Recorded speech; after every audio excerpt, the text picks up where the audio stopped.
the House in Fata Morgana. I have no idea what this game is about. Things look interesting. It's a nice visual novel with a very dark turn. It's rated M for mature, so I'm like, right up my alley. So, viewer discretion is advised playing this. So, time for another journey into the unknown genre, at least in my opinion, of the visual novels. They have some good games in there, so let's see if this one's up there as well. Let's do this. Let's begin. Attention, this game contains a section of blood, graphic violence, and other potential disturbing content. Additionally, certain characters are shown to be some offensive links. Okay, alright. We got that? We got that? Let's go. So in short terms, this video game is rated M for mature audience only. Viewer discretion is advised. If you're underage and you shouldn't be watching this. Let's go.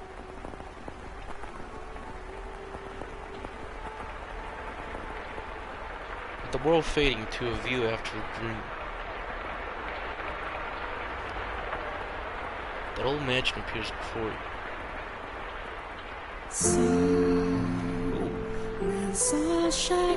Without realizing it. Oh, this is some nice music. You're instinctively accepted as truth that the events unfolded before you. Okay, what the hell is this? The house lives in Pepper Ticket, and on a log of fate.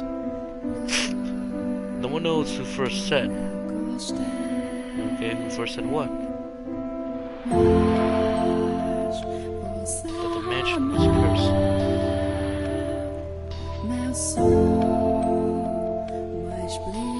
Okay. Sounds like right up my alley. There's a lot of people. One art director? Okay. There's a lot of musicians. I like how the music is at first. It's quiet, it's peaceful. This should be an interesting ride. Tattoo? Oh. Alright. Relation, Let's go. The house in Fata Morgana. This should be interesting. Let's do this. Alright, I'm very curious about this game. Our Father, who art in heaven, hallowed be thy name. Have mercy on me, Father. And cast our souls in eternal damnation. Ooh. Alright. I was looking down upon the corpse.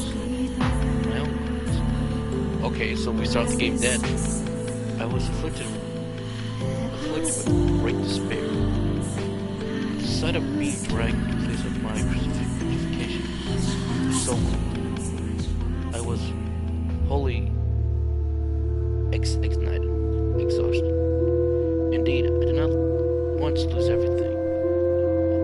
However, as I fade into darkness everlasting, I hear a voice calling to me, and so I vowed once more, no matter how long it may take, how great the obstacle that stands in my way, or what form you may assume, I shall come back for you, that I must return to that house.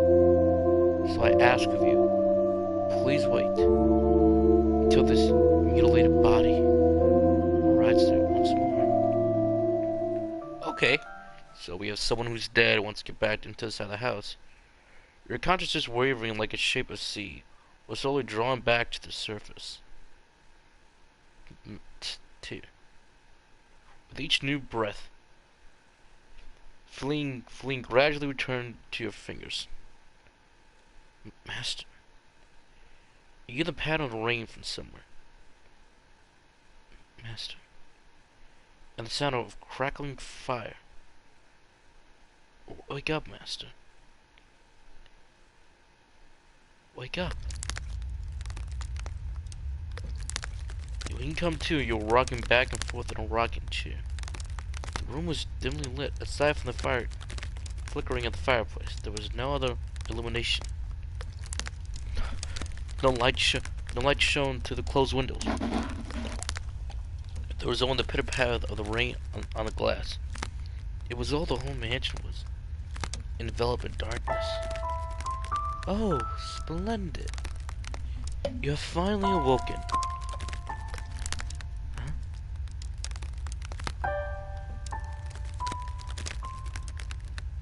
Oh. Hmm? Good morning, Master.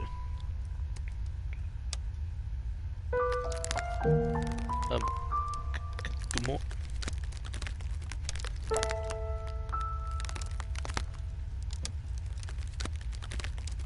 Though I'm glad to hear your voice. I've simply been waiting for so long for this moment.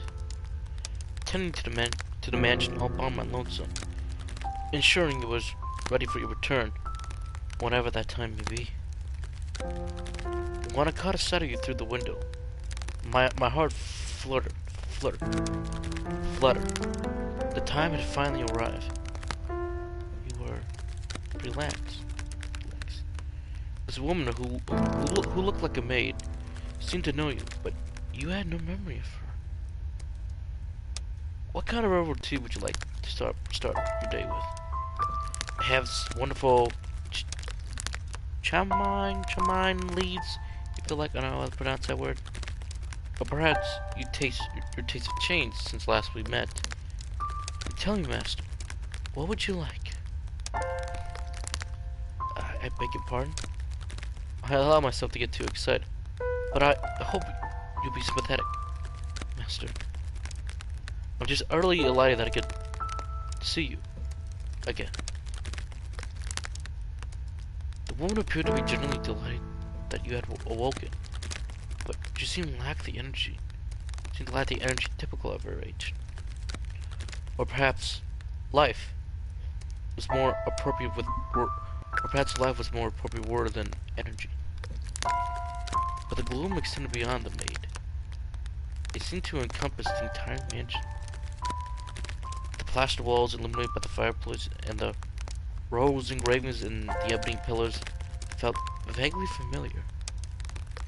The crushing seam of catastrophic phobia overpowered that familiarity. It seemed as though the house wasn't intent on accepting you just yet. Oh my, you don't know who I am. Do you know who we are either? That's quite the predicament. If you cannot remember who you are, then who I am to serve. The woman's face was pale, almost as though she... Are you the master of this house? Though it seems you have no memory of such. Quite the dilemma. If you know not who you are, then you are different than a stranger to me, no? No. Indeed, you have returned. But from where? That I cannot say. Then how about this? I am a servant of this mansion, and as such I am familiar with many incidents that have taken place here. I shall show you the history of this house, Master. Ooh. That will surely allow you to recall who you are. The flesh of your awakened gears and your head begin to turn around. You mull things over. The maid called you the master of this house. Without a single mirror in the room, you had no way of seeing what you look like. Unable to decide, you reflectively nodded. Let us be off, then. I fear not. I merely entreat you to not let go of my hand. You should hold it tightly. You need not to worry about being washed away by the waves of history. Waves of history? No matter what happens. I mustn't let go of my hand.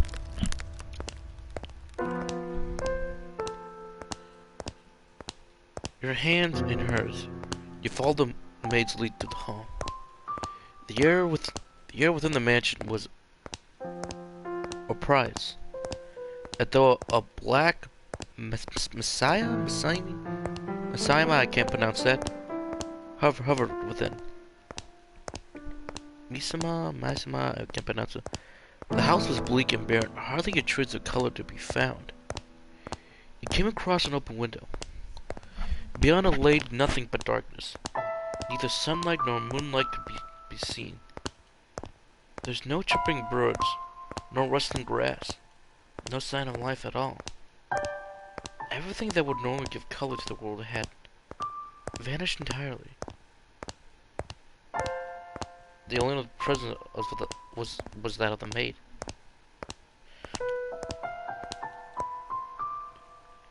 After some time you arrive at a double door, the glass within shattered. The door, once pure white, had long since faded to dull gray. It appeared to lead to the back garden. You can hear... Really? Though it is in the state you now see, a beautiful garden once lay beyond these doors. The owner of the time enjoyed gathering species of rose from across the world. At its grandest, it seemed every flower was in constant competition for the most majestic bloom. Alright. Would you like to see this wonderful era of splendor and prosperity? I very much hope it's your liking, master.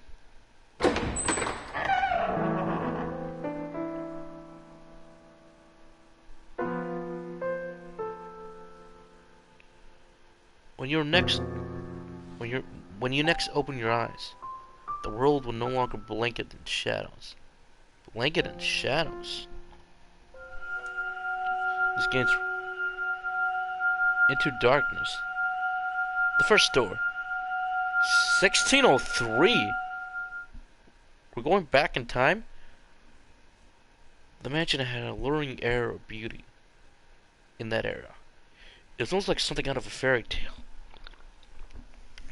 The period of history could perhaps be described as a symphony of destruction, as cumbersome principles of old came crashing down. Free from the day-to-day oppression of these antique prospects, the people seemed to hark back to the more poetic, expressive ways of old. They took these newly blossoming emotions in hand and with them wrote literature, painted portraits, composed theaters, and found love. Even the church, which had maintained authority throughout the Middle Ages, embraced the changing times, adopting the culture, flowering sense of aesthetics. The war would break out not 20 years from then, pointing under the ripened era of tree of history. But that is no concern to us now. At the time, it was still what people referred to as the Golden Age, a period of for all who were there. Alright, this is kind of interesting. Now let us take a slight detour. Man, I hope I don't get copyright for all this. Now will not be changing location. This is the tale about the mansion, from beginning to end. We will, however, be moving through time. Say about 8 years into the past. A very wealthy family lived here in the house then. The mother, father, and brothers and sisters all had distinct beautiful flaxen hair. I was always in by the hair. By contrast, mine is the color of a wet crow. Interesting. See, there I am, standing around, looking rather a fool. I was happy back then. And what reason did I have not to be afforded by the opportunity to tend to such a beautiful home? So I poured my heart into serving that family. Listen closely if you will. That soft, freaking sound that can only a young girl sing. Can you hear it? Yeah, well, I hope I don't get a copyright. The girl you see cheerfully picking crimson roses and singing like a songbird was called Nellie. Though young, she sang with elegance. Nellie was deeply fond of the house garden, and she was often spend her afternoon there. Gorgeous roses gathered from all across the world bloomed in the garden. They were given the utmost care, even had the thorns removed, so young Nellie would never hurt herself naturally. The light brown haired girl carefully plucked petals from the rose, gathered them up as she sang. Her voice was like music playing by... Can't say that? Nay, The sight of her was like an angel descended from the heavens. Oh dear, please, look at me like that. I admit I was rather... What's that? What is a woman if not...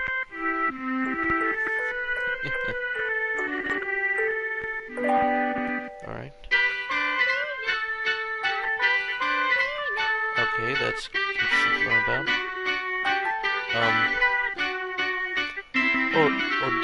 Dearest Mel, you've forgotten what comes next. Are you listening? Nellie was, a matter of fact, not the only visitor to the rose garden that day. She always came with her older brother, Mel. The younger siblings were irreceptive. Mel adored his little sister, and would turn pin for his attention. The thought of the two innocent children were cuddling together, not yet, talking about the fear of the future, was truly heartful. It's gonna be a long game, I know it's gonna be. That day, Mel was sitting in the shade of a tree reading a book. As am I, sure you're aware, in their time, books cannot yet be a mass produce. But what he was reading, he had been copied by its scribe. I presume he had borrowed it from the church. The book, having passed through many hands over many years, was visibly worn. But I suppose that just speaks to its importance. It, in fact, a Latin grammar textbook he was reading. Mel was a clever boy. He had attended church from a very young age, where a priest would instruct him in Latin grammar. So at the time, I believe he was capable of reading even advanced texts. Whew! Oh, dearest Mel, please. The young girl approached her brother, who was consumed by the text. In her hand, she carried a large pile of rose petals. Though his sister's shadows overlapped the tree, the boy still did not notice. So now, puffed her cheeks, thrust her slender arms, and let the petals fall. Ah! Oh god, this is a long game. We're only 17 minutes in. This is gonna be a long game. Look, your head isn't covered in roses, Mel. Oh, Nellie. You got the petals on the book. This isn't mine. I can't afford to get it dirty. It's your fault, dearest Mel. I try to get your attention. Besides, flowers wouldn't get a book dirty. I must raise the white flag. White flag. When did my little lady find herself such a sharp wit? Oh, jeez, this is gonna be long. It's gonna be worth it. I'll wait for you, dearest Mel. I waited and waited, and you didn't notice so much at a glance at me. I'll be in tow by the time you're done reading that book. Ooh, sick burn. Whoa, that soon? That soon? Mother says girls grow fast. Well, in that time, they're correct. She may be right. In that case, we should do something together before you're all grown up. Surely you wouldn't want to play with me any longer and become an adult. That's not true. I'll still play with you even when I'm grown up. But grown-ups don't play now. Fine! I'll stay a child forever then. Didn't you say you're about to grow up? You're so mean, Mel. I'm sorry. Don't pout, my little lady. How about this? To make it up to you, I'll play whatever you want today. Really? Do you mean it? I want to play make-believe. Make-believe? Make-believe? I'll be a princess taken captive by an evil kingdom, and you, dearest Mel, will be my valiant knight. And then you turn to a prince when you rescue me. A knight can become a prince. Impressive. They can. Knights and princes both have a charm, so of course they can. Well, that's true. Which is why it must be you, dearest Mel. No one else can be my prince. While you may have appeared outwardly embarrassed at his rose-cheeked sugar proclaiming tattling, I can pronounce that. I'm sure he was smiling on the inside. After a few moments, meekly Nell bring himself to eye level with Nell and gently stroke his soft hair. Alright then, my princess. And not just any princess, my dearest Mel, but yours alone. So, don't be anyone else, prince but mine, okay?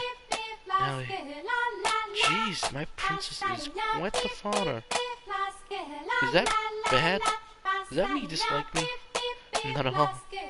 I'm proud to have you as my sister Nelly. You mean more to me than anyone else in the world, my dearest princess. I love you, dearest Mel. You'll always... Okay, I can kind of save it. Let's just save it. Hey, Nelly began humming the melody of the song she had forgotten by the lyrics. 2. Holding the skirt of a dress from her body, the young girl pranced about the rose garden. Mel, his eyes on her back, gave a little shrug. Oh, Nelly, don't come crying to me if you trip running like that. Mellok was not entirely disapproved of his sister's excitement.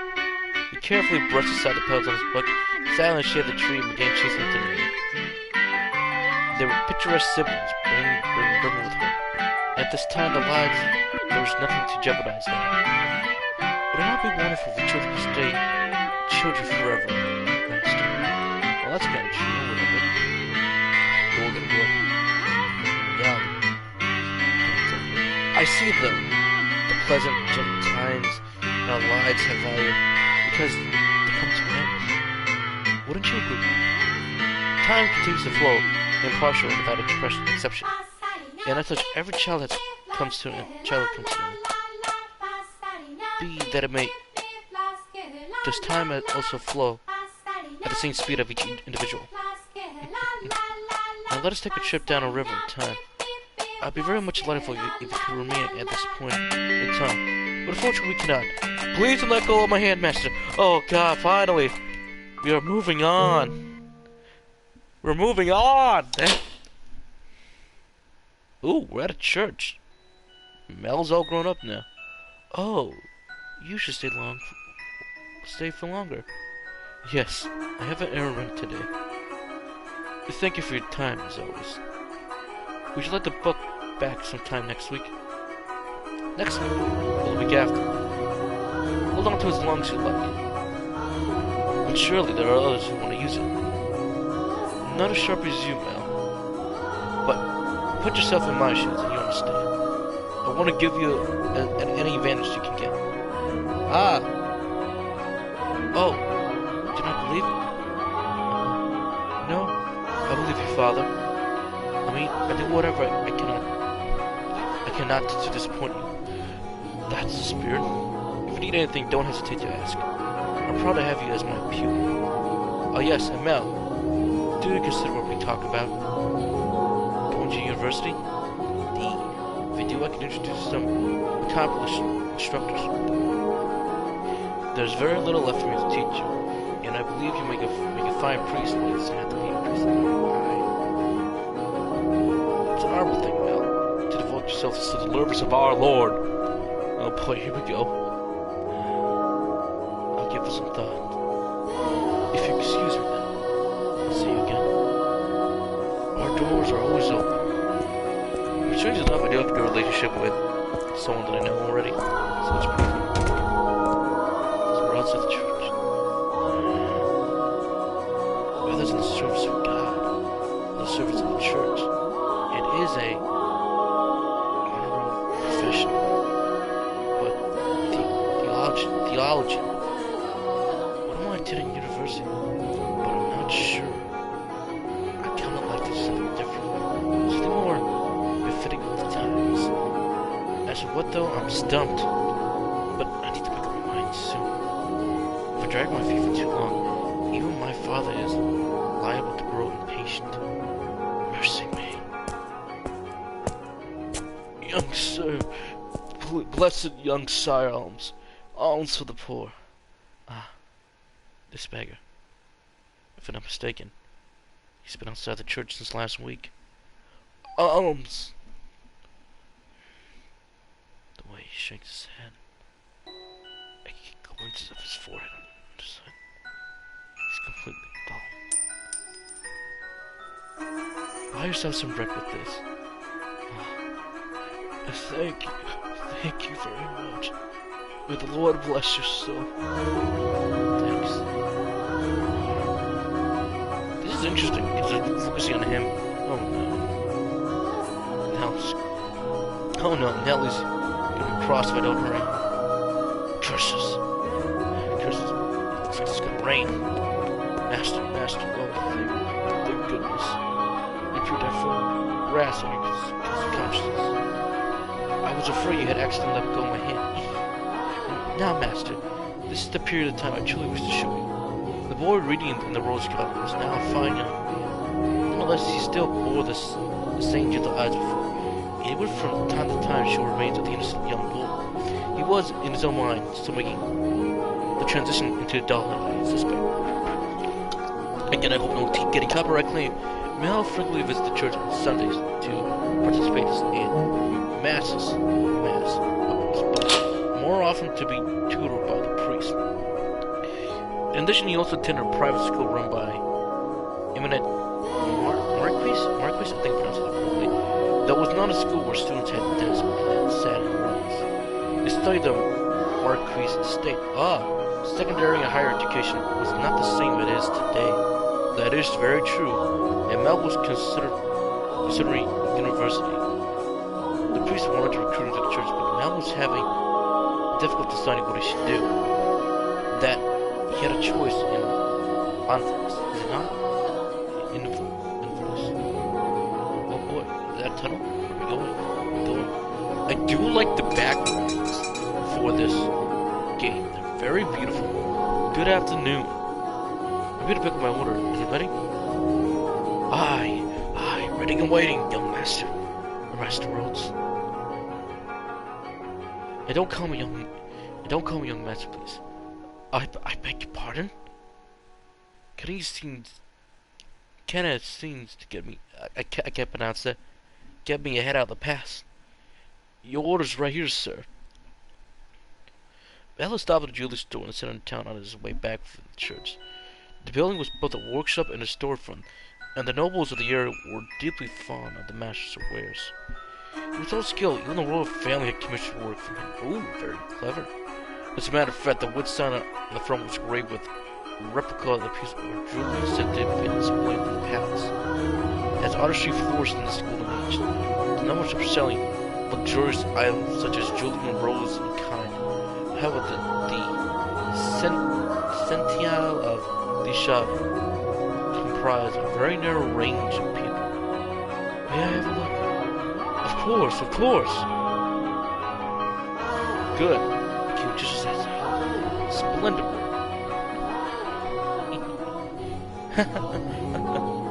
Can you afford to disappoint a lawyer?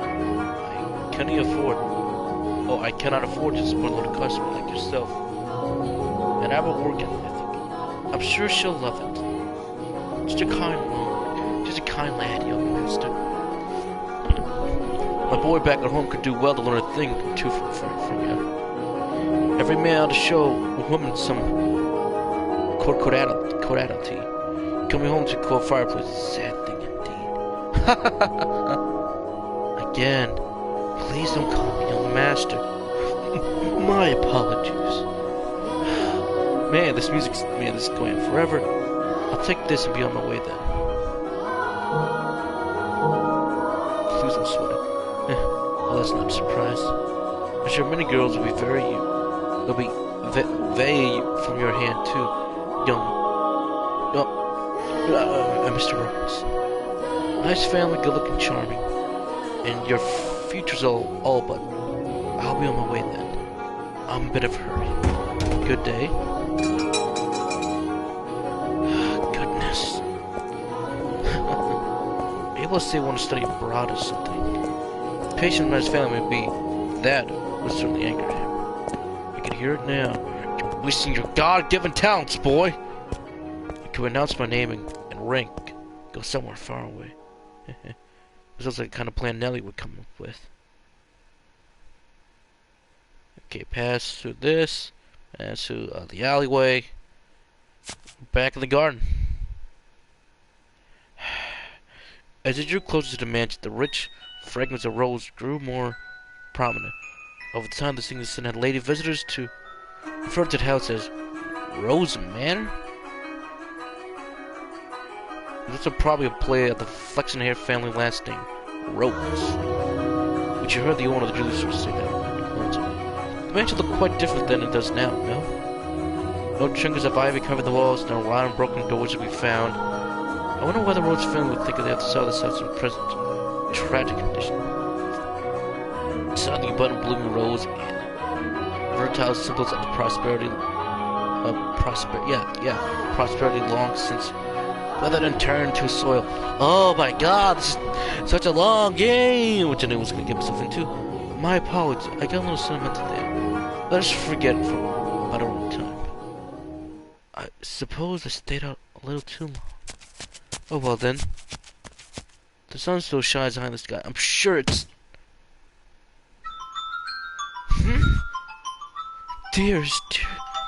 Dearest Mel, what took you so long? Wherever have you been? Nellie? I've been waiting forever. Nellie! You're not in the house? Nope, you were taking so long, I decided to wait by the gate. But you didn't even notice me at all. Is that anywhere to treat a lady? Ooh, careful, Mel. All that studying has got your head stuck up in the clouds. No, it hasn't, really. Also, you're heavy. Could you please get off my back? Heavy. I gradually reduced the amount of sweets I eat, and I love sweets. To my figure for a new dress, and you call me heavy? I didn't catch that. You were singing a tongue twister. You're such a dimwit, Mel. Jerk, blockhead, weakling, ooh, and obnoxious to both. What are happened to the delightful little girl who was once my sister? She probably threw a fit if I said that out loud. Should you really be outside, Nellie? You are the star of today's event. It's fine. They can call it a birthday party, but I know it just says fraternizing. His eyes are what father true motives are. He'll be gathering a bunch of boys from good families to look for someone to marry me off to. Ooh, she's very smart. I have no interest in that at all. Don't be like that, Nellie. They're all here for you. At least enjoy what you can of the party. I guess, and besides, it's not completely terrible. Look at this, dearest Mel. What do you think? What do I think? About what? About what? Me, Mel. Mel. My new dress. It arrived. I'm wearing it. How could you not notice? I didn't notice it was something I hadn't seen before. But you have so many dresses, Nellie, so... But this is the dress I just made just for today. Look at the colors. They're so pretty. It's the work of a renowned dyer. Dyer. There you go. And the spell is so lovely. It just seems like it comes together to form a butterfly. I need to take a breather once in a while. Oh, I'm just absolutely in love with it. I think I'll be wearing this dress for a while to come. So tell me, what do you think? Does it look good on me? Yeah, it does. It's pretty. In some ways, I guess you're still a delightful little sister. Oh, dearest Mel, I love you. Whoa! Don't jump on me like that. You couldn't do it the other way around too? Oh well, fine.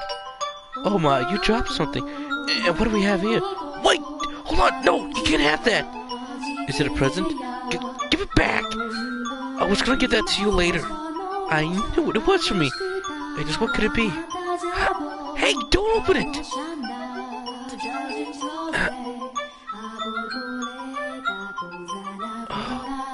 Oh, I love it. A rose necklace. And this design. It's a jewel from the royal family use. Oh, my dearest Mel. You have this made just for me? Oh, jeez. It defeats the purpose of you open for the party. Happiness is always better sooner than later, Mel. I think I'll put it on right away. Oh, wow. Look at that change. There. How's it look? It looks lovely. My princess is sweetest in all the land. Don't make such weird noises. But why not? A prince always knows what his princesses want. And this princess wants some jewelry to go with her new dress. Understand? Oh, this is such a long game. Jeez, I don't know. I don't have to have easy playing your princess, Nelly. It might be about time you found a new one. A prince is a prince because you just can't find one standing on the street corner. If you want to retire, dear Mel, then you have to wait another 10 years. That's a long time. Or, if you find yourself a princess. I'm not so... You're about as romantic as a rock, dear Mel. Oh, burn! Sick burn by the sister. But worry not, your adorable sister will always be your princess. What more could you want? Are you really allowed to be judge of that? I mean, more than any other girl in the world, do I not? Then that makes me your perfect princess.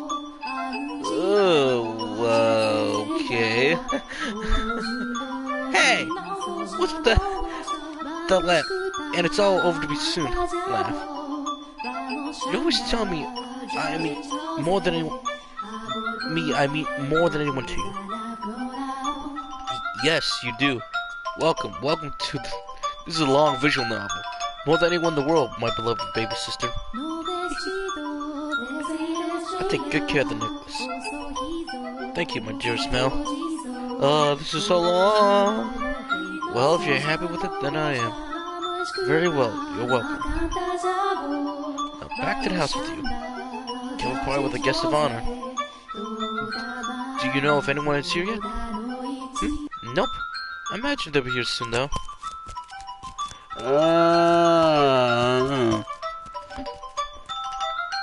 Were you down at the church again today, Mel? Yeah, there was something I didn't know how to change, so I went to look it up. Wow, so diligent. I can't say I really like the priest there, personally. Actually, I kind of feel the same way. This game is so long. What, really? Why? Well, you know, I have my reasons. So even you don't always like the priest, huh? Let's skip Mass to Sunday then. We can go have a play. No skipping church. As grew the brother, so too did the sister. That day, Nellie would be turning 14, and Mel's 3 years her senior, or 17. I can rather help out myself. You saw with your own eyes, so you know how much she has changed. She was always a cute little girl, and now she grew to even more beautiful young woman. Though she was only 14, she was very well on her way to becoming a fine lady. As for her character, well... But a girl likes her own challenge. Would you say not? True, that's true. Dashing down the river time, the siblings returned into healthy young adults. But the core of their relationship did not change in the slightest. Nellie very much attached to her brother, as much as Mel complained. He still cared deeply for his sister. Around the time the sun began to set, carriages started lining up outside. Well, just aristocrats made their way into the house. As Nellie expected, the majority of them were boys. Yes, I understand. You do not need to say anything more. Rose Manor, right? Okay, we'll go together. Me alone? No, please don't make me... The inhabitants of Rose Manor are sure living quite a content lives, and I'm sure they don't remember a thing. the House in Fata Morgana. Morgana. The room with the fireplace was always kept in pristine condition. Hey, the same room. So they could entertain guests at the time. Walls colorful, decorated with tapestries. The stained glass windows gave testaments to the great future. Oh my God, I have a heart. The servant's first assignment every morning was to clean this room. Picture silver plates, silverware were polished to shine so they could probably put to use at the moment of notice. And for events like their daughter's birthday, the room served even more important. Tabletops were removable, so they had ordered new tabletops with designs made especially for this occasion. And once the banquet had drawn to a close, tabletops sprinkled with half-empty glass and leftover canned fruits were removed off the table to make room for, of course, the festivities. Good evening, Lady Nelly. You're looking particularly lovely today. Nelly, have these jewels cut just for you? You'll let me have a dance, won't you?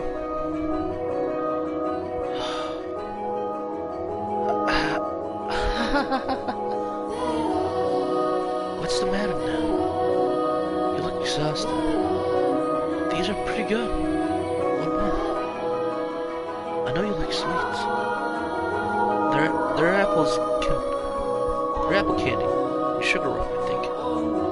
You disappoint me, dear Smell. What do you think is the matter? And you just keep coming, it never ends. It's driving me off the wall. Well, that's how it was way back in the day. That if a family were to... It's very different from today's time. Everyone's just repeating the same lines they've been taught. They all think pretty Jews requesting dance are enough to make a girl swoon. Ooh, she's smart. But I think that is true for you, Nelly. Though, why is she disappointed with me? I think I'm done with the birthday party after this year. They'll probably throw me a even bigger one next year. Huh? Why? Well, you know, you're about the age, Nelly. We are a reasonable, distinguished family. So there are a number of different houses that would like to have a connection with us. So? So what are you saying is, do it for the family? No, that's not. I wouldn't date or marry anyone. I have no interest in being used as a pawn in their inter-family politics. Pawn? I wouldn't go that far. And I'm sure father would let you choose yourself. You know, someone you actually love? Love? I never thought I would hear about you talking about love, dearest Mel. You don't understand what Shakespeare's plays so beautifully. And you're talking about love? You fell asleep during Romeo and Juliet. You're talking about love? Oh, don't get me started on Romeo and Juliet. We went all the way to the Globe Theater too. Well, pardon me for being ignorant when it comes to romance and arts. But you're not Nelly. You're not Nelly. Shakespeare's makes-believe story makes you cry like a baby. Anyone can cry like that. It'd be crazy to sleep through it. I slept through Romeo and Juliet. All of its incarnations. That's not what I'm saying. Someone as emotional, vibrant as you, Nelly, would have no problem finding love. Oh, that's kind of cute. Dearest Mel, we should dance. Lady Nelly, could I have this? Let's dance, dearest Mel. What? Why me? Wait up. I really like this song. Quit pulling on me, Nelly. What's the purpose of dancing? We're siblings! Ah! Stop. Now what the day is, dearest Mel? Your birthday? Exactly. So I can do what I want. Now, tend to your princess. It's a proper prince should. Oh, Jeez, how did I get myself into this? You drag yourself into this. Nellie's skirt led along with her, and she stepped in time to the music. She was not only a skilled singer, but a skilled dancer as well. Mel, on the other hand, slumbered over his feet trying to keep up. One would have hard-pressed to describe his dancing as good, even as flattering. Though boys of his prodigy thought the dance was part of their adequateness, he found himself being more gradual than his sister. He could barely used to be attending to her. This is humiliating. Because his parents had been hands-off raising him, largely giving him free rein to study and learn what he pleased. Mellok, like a tangle-up jester. From the hall, he could hear giggling and uncomfortable chuckling, and people coughing to disgusted and laughter. Calm down, dearest Mel. If this is the best you can manage, what are we gonna do when you can find a girl that catches your eye? I won't. So it doesn't matter. Follow my lead, Mel. 1, 2, 3. 1, 2, 3. 1, 2, 3. Nellie alone enjoyed her time dancing with the brother, and quite thoroughly at that. It did not matter to her that he moved awkwardly, or the guests would give him cold stares. It was the parents who first cracked under the pressure, just as their father was about to give an exaggerated cough and start the music. A ruckus suddenly pulled up near the entrance. What could that be? Who knows? Whatever's going on, I've been spared.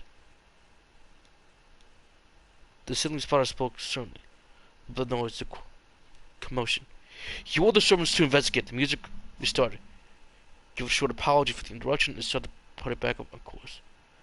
I went to go check at the entrance for the other servants, as I recall. Oh my! Why are you looking at me like that?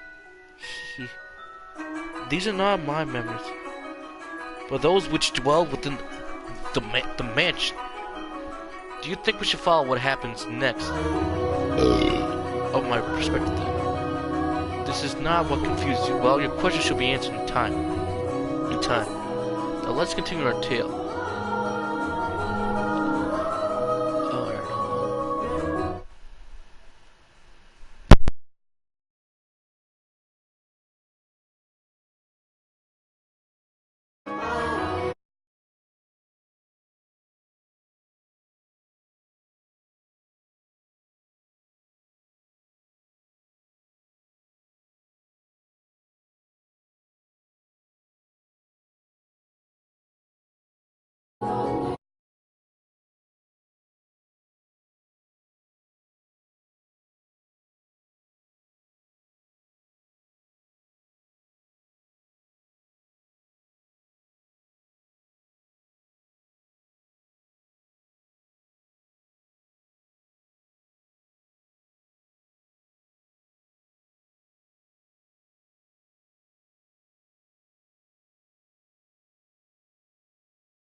The father decisive action restored the guests Festiv's moons in short order. So it was not by any means a commotion that caused the ball to conclude earlier than planned. Oh dear, I hear thunder. It was rather loud too. Sounds weird. Oh, Summer Bloom. They live in a country where the weather was nothing if not unpredictable. Rain was frequent occurrence there. The stretch of time of skies grew longer as summer approached, but the weather was still somewhat unstable in the cups of the two seasons. They had a strong wind that night, which turned into raindrops into little spears on the window. Would the project continue any longer? No one would be able to build it. Although the father was quite concerned that Nell had not gone on while any of his crap boys, she decided to cut the festival short. Okay, that was something. Thank goodness it ended her. How lucky I am. This must be a blessing for such a good girl. Such a good girl. I'm not having your own birthday party cut short. Counts as lucky. But it was no fun. I can't help if I'm not enjoying myself. And for heaven's sake, Arthur was here. I have no interest in dancing with that dude. Arthur, who's that again? Someone who was here. Unbelievable! You don't remember anything, dear Smell. He came over to play a few times when we were little. He covered in gross freckles and he's a huge jerk. He said my hair looked the colors of fallen leaves. Fallen leaves. Just thinking with that ugly smirk has me funny. And yet he acts like nothing happens. Not because of shit.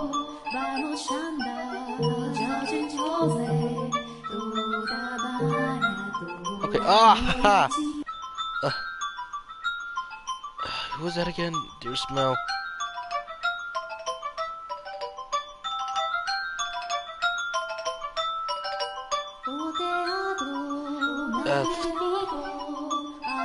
He acts like nothing happened. He even calls me Lady Nelly, for goodness sake. Nelly, are you listening? Are you listening, Mel? I'm listening. I wonder what the ruckus earlier was. You weren't listening, were you? Who cares about that? Sorry, but aren't you curious? It probably wasn't another guess at least. Maybe cat's again. You think so? I do. But believe me if I do that.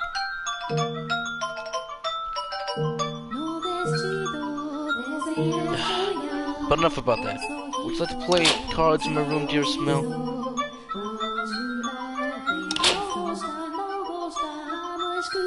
Seriously, I'm exhausted. It's not even late. It's not even that late. Fine. Something feels kind of wrong. A cat? I want to go check. Hold on. You don't need to drag me, Nelly. Oh, Nelly. I thought it's over, so you're not done telling me. Something ominous cliche. The House in Fata Morgana. We'll be right back. I see now. The mood has changed. Background, lighting, music, anything. You can all tell a mood very instantly. If like from how some of the simplest thing like in cinema and television that we see is like, for example, couches. You can just tell by the couch if they have a lot of money, no money, a modest amount of money that they can make a living off of, or too much, too little, or have nothing at all. The rain just won't let up. I can't sleep. I wonder what the commotion was about earlier. Oh, for goodness sake. It's all the storm's fault. That's why I can't sleep. I was just frightened over nothing. I'm sure Nelly was right. It was just a cat. Maybe a dog? Now we get to the animated shit. Now we get to this stuff. I can't sleep. I hardly ever had this much trouble falling asleep. Look at this feeling. I wonder. It's not quite foreboding. Walking around at the house at this time isn't going to help me anything. I'm not gonna fall asleep just lying here. Oh boy. The only sounds we heard through the corridors were a sharp pitter-pat of the rain, his footsteps, and his breathing. Though he was immediately familiar with the lay of the house. That night, the hallway seemed like an endless labyrinth of vile shouts. No moonlighting through the windows. So night found himself moving cautiously, despite being his own residence. Keeping his hands pressed up against the chilly wall. Put one foot on the other. But where was he supposed to head? Well, of course, I have no answer to that question itself. If anything, if guidance from above, the path to destination to flash. But perhaps there was something else in it. The progressed with a far bit of hesitation. In his steps, Mel was slowly but surely drawing near to one room in particular. He always made it through it seemingly in the sun. Past the living room, its fireplace, long its cold, into another corridor. A bulged bedchamber.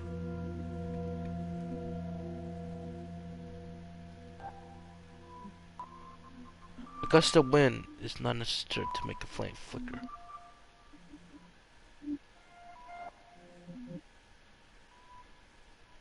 I can see light from inside. She's still awake.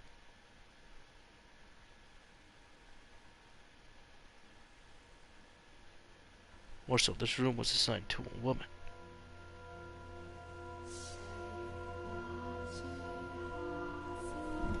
There was a woman beyond that door. Wait, what? Oh, Mel. Is she still awake? A voice. He seemed to be hesitant.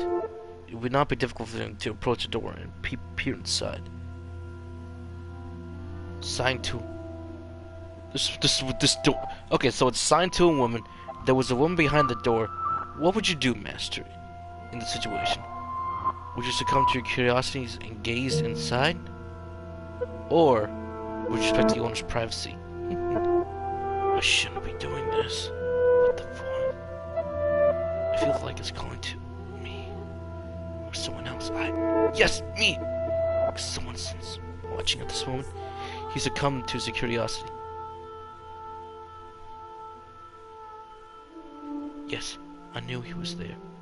I could sense his... He stood on the other side of the door from me. He flexed his eyes open wide to me, as invisible as possible. The wavering in his heart seemed to create a faint ripples in the air, which I pretended not to notice. Yes, I knew he was there.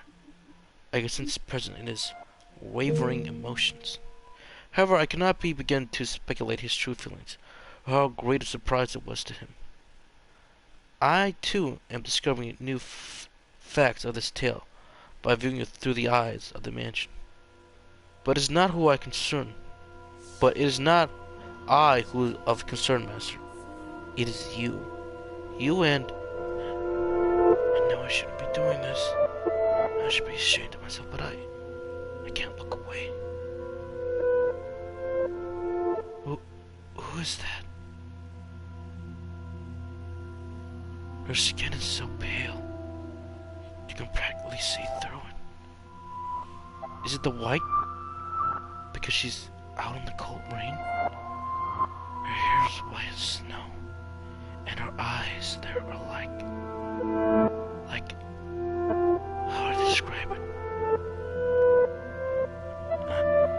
They look like blood? No, that's just disturbing. Then wine, perhaps. No, more striking than that. Gemstones, then. Yes. Her eyes are like rubies. I've never seen anyone like her before. What could they be talking about? Mel's eyes were fixated on a peculiar young woman. She had glass-like skin, so a vampire.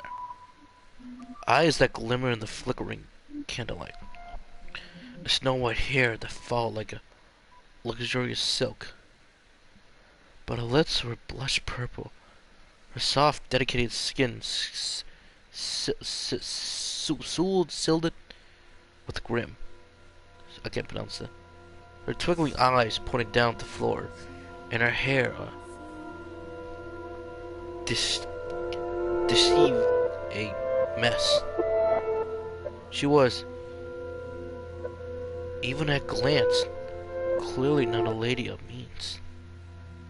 The tips of her fingers were crackled from the cold, her nails pale from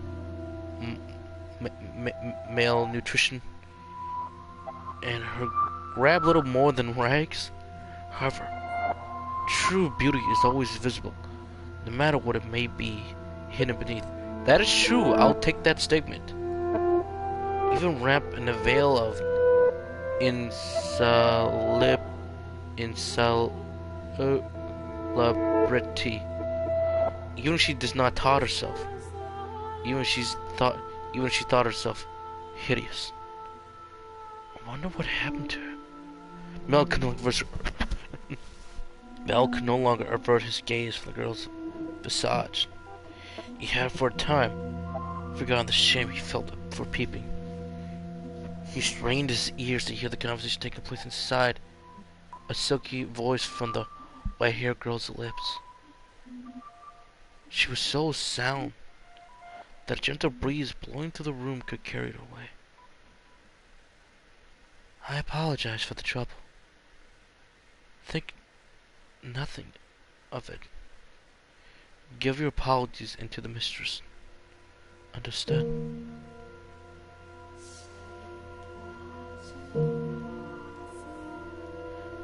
There's something strangely coming from this house.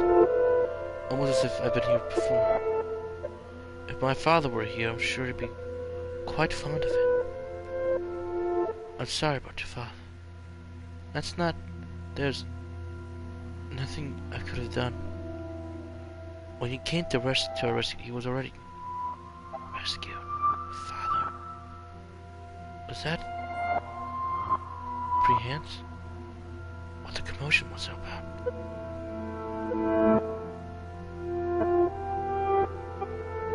The white-haired girl could likely seen there as well. She flickered and gleamed like eyes upwards. Whoa! That wasn't the boy. I finally felt a pang of panic. For a split second, his flexing eyes met her ruby eyes, causing him to recoil from the door. His heart was pounding like the rain outside. Careful not to make a sound, he took 2 steps away. Did she catch me? I'm not sure. It was only for a moment. She could have seen me. The boy didn't have the courage to peep in the room a second time. As quietly as he managed as he could.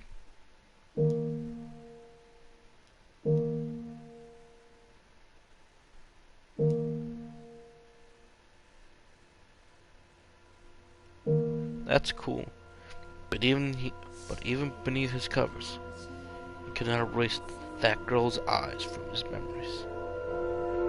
Her melancholic red iris, her voice, delicate as glass sculpture, her pale, almost lifeless skin, her pure white hair.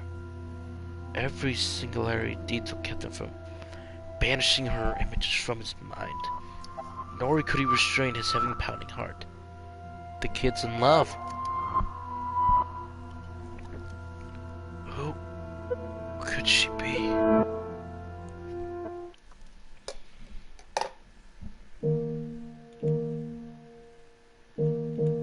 Ah, stop.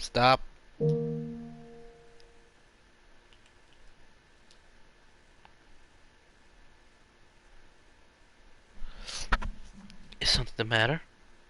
No, I just felt if someone's watching us. It's only your imagination, I'm sure. If not your imagination, then perhaps some unseen force was watching you. Unseen force. Or are you familiar with how people refer to this mansion? Rose Manor? Yes, indeed. It is called Rose Manor because you can smell the sweet fragrance of the rose garden even at a great distance. But that's not what I meant. It is said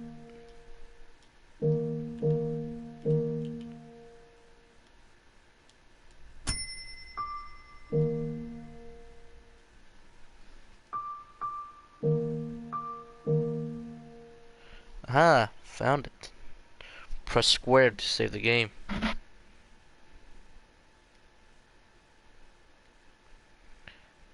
That a witch resides within the house. A witch? I've not heard such a story. You probably wouldn't have. It was a very, very long time ago. Nothing you need concern yourself within. You have a peculiar presence about you. Shall I consider that a compliment? It's getting late. You should get some rest. Our room has already been set aside for you. But first, may I ask you one thing? Yes. I do not believe you've given me your name yet. My name is... You...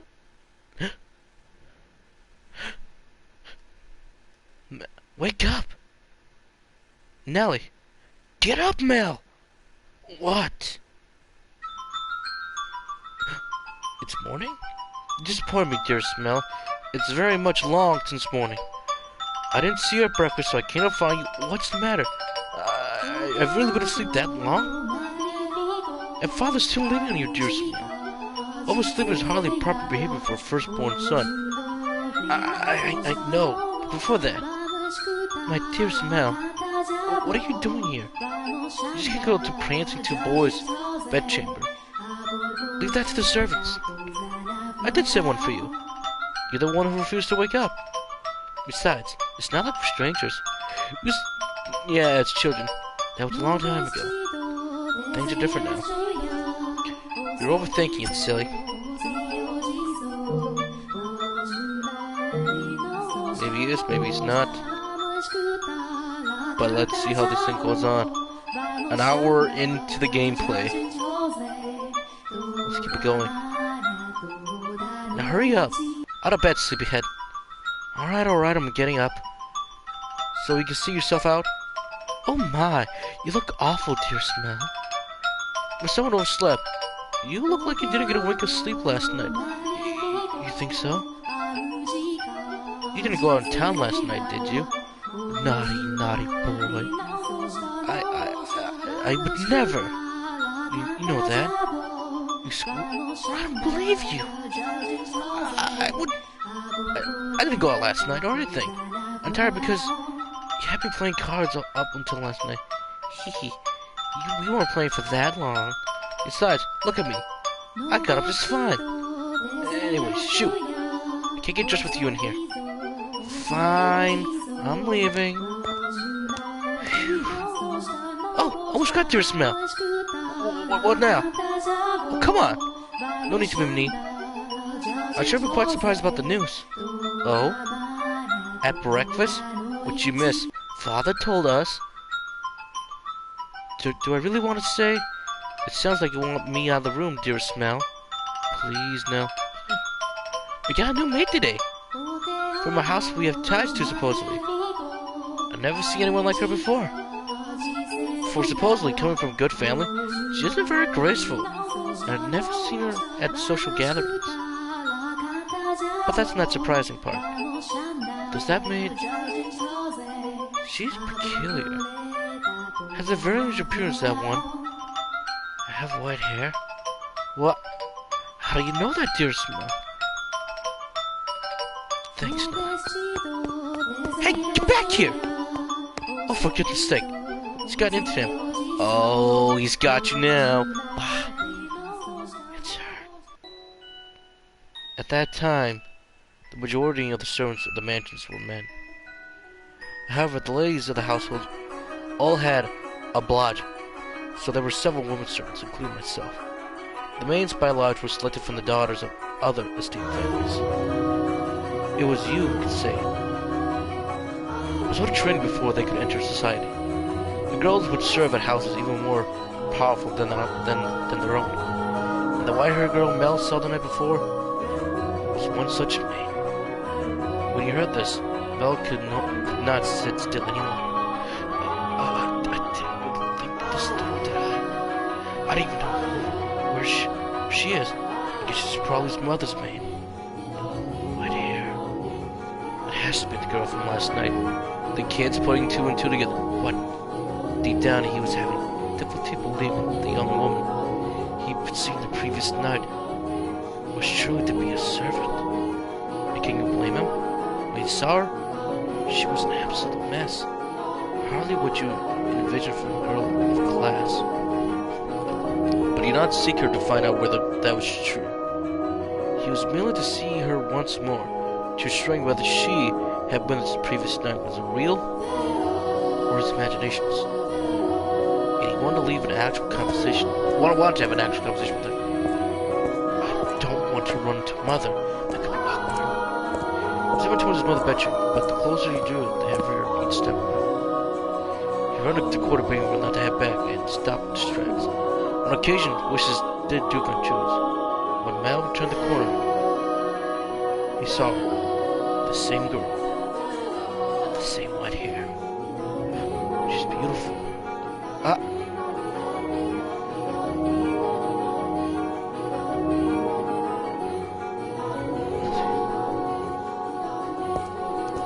The girl wore a pristine dress, the uniform of the mansion's Abigail's. There were no longer any filth to obscure her beauty.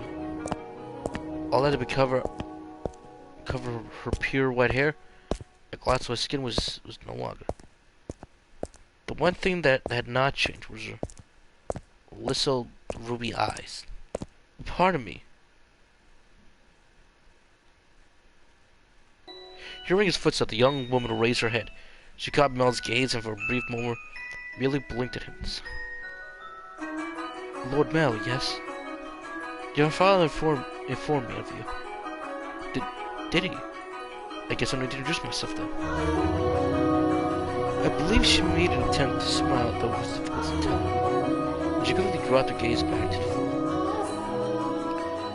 Flax and Ruby met only for the briefest moment. She seemed to be looking at both someone and no one else. Everyone true has the most beautiful color of hair. Did you have business with the mistress? I can tell her if you would like. No, I was looking for you. Ooh, careful, Mel. She's shocked. For me? Mel felt that all the blood in his body began to flow backwards. He could not effectively describe the sensation, but in the word, there was some panic. On his way to find her, Mel came up with numerous subjects he wanted to talk about, but he generally had little trouble speaking with the others. Oh boy, Mel, no way! He had less experience interacting with women, this was true. By the time he spent around Nellie, he had kept him from something too much. Until then, yes, for you. Why would you look for me, Lord Mel? I was wondering how you were doing. Pardon? I'm quite fine. Good, that's good to hear. You fool, Mel. What are you even saying? You have more important things, sis, like where she came from, or to tell her. She has pretty hairs and eyes, but I don't want to trouble her too much. Lord Mel? Yes. Sorry, you just suddenly fell silent. I was, was I in your way? Oh, wait, no, not at all. What are you up to? I'm cleaning. Yeah, I think there's... wait. Well, that's awkward. Oh, you can just let the other servants take care of the cleaning. You're one of the noble's daughters we took in, right? Then why is your mother making... No, I'm doing this because I want it. The mistress appeared too busy, and I could not simply be idle. But I enjoy cleaning. Well, if you say so. Yesterday. And the many roses in the garden, even the furnishing has a great deal of thought put into. This family must have been a wonderful sense of aesthetics. Oh, yeah, thanks. Did you just change the subject on me? I'm delighted to be given the opportunity to serve such a magnificent house. Mother and father actually had nothing to do with that. Not even the governor. It's been around since my grandfather's time. The mansion was really wrecked when he bought it. What was it? Careful, Mel. You should have been being around the maids too long. Yeah. Frankly, I'm surprised that you paid money for it. The chandelier in the foyer was shattered and only half attached to the ceiling. Chandelier. Once the decoration of walls were broken. I can hardly imagine. This is marvelous. Impressive house. Ah, I should be flattered to hear it. My grandfather was a bit of let's do things people didn't expect, just to watch looks of surprises on the face. He was the kind of man who would buy a mansion that was beyond repair, just to give a completely new life. Everyone who had seen the prop before it was renovated was astonished.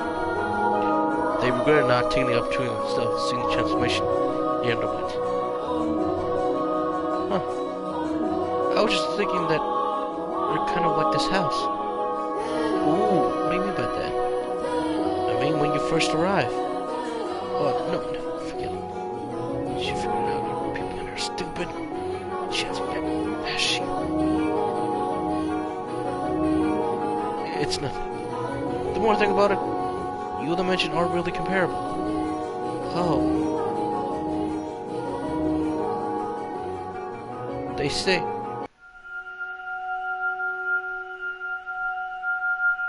that all who dwell within this house shall be met with misfortune. Do you believe it? I'm just kidding. It's not actually true. It's all rumors and heresy. Embellishment to make the tale more exciting. The rumors only started because of how it used to look. This mansion surely begat misfortune, then we couldn't still be here. It would explain how my grandfather died. Did you know how he passed away? No, how did he? Inside a lovely lady. Believe it or not, that's how he died. Together with a young, beautiful woman. It's time right now while he's making love to her, they say. A rather cool way to go. But he was hardly misfortunate. What did I tell you? Just so you know, I promised to inherit my grandfather's prosperity for such behaviors. In pure body and spirit, engaged in the holy studies to my studies, so. Hey, she laughed. My apologies. No, it's fine. Anyway, we're talking about the mansion already. I always thought it was kind of a strange place myself. That dress you're wearing, it was found here after my grandfather bought it. You don't seem that kind of dress around these parts, so I'm guessing it was probably important. The architecture is really old-fashioned too, which was to caught grandfather's eye. When he announced plans to buy it, the entire family opposed his decision, but he refused to budge. Renovation upon renovation gave the mansion new life, but of all of his work, almost found those roses in the garden. But the species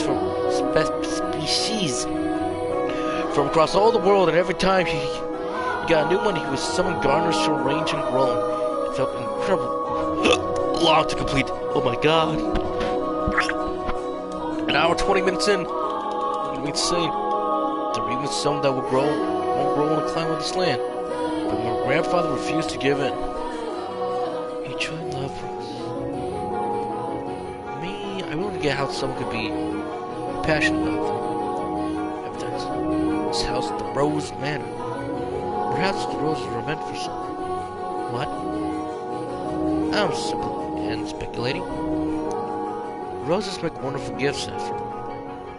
Indeed they do. If you like roses as much as Nelly, then you're welcome to go see them for himself. Pick as many as you like. If anyone asks, just say I gave you permission. Don't be shy.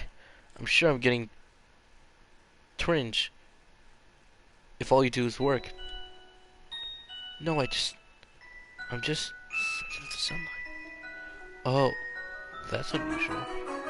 Perhaps that explains why you're so pale. I had no idea. That sounds rough. And your skin's so pretty too. Careful, Mellok. You don't seem terribly surprised. What? Oh no, I'm very much surprised. Or would you prefer a more dramatic response? No, I expect to find out you'll find it disturbing.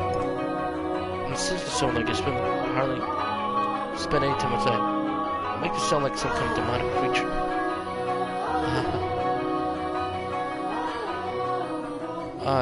You worry too much. There's not a monster in the world as sweet as you. Careful, Mel! Yes? Are the other maids teasing you, perhaps?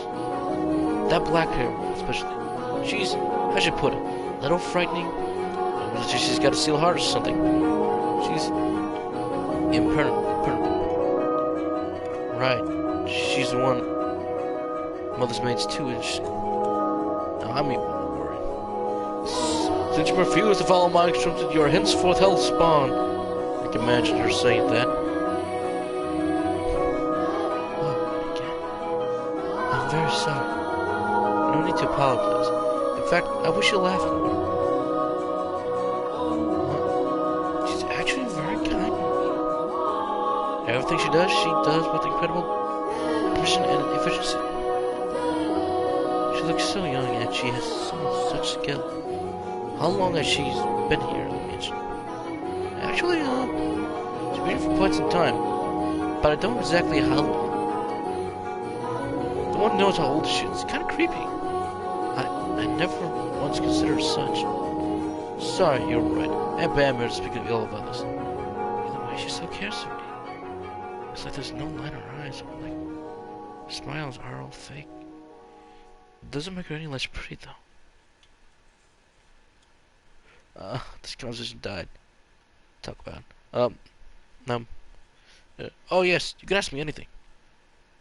Does the master, your father, Lord Mel, often retire from the mansion?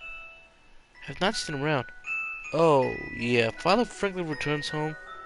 The mansion is actually our secondary house. Why do you ask, though? I was just curious, nothing more. Oh.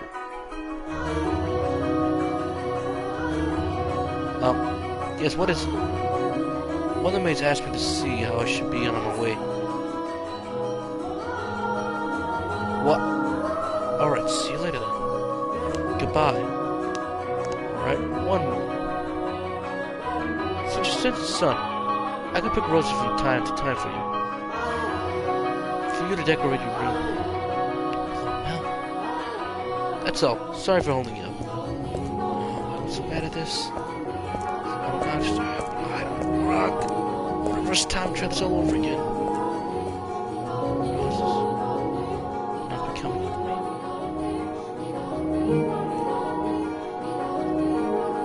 He's too kind.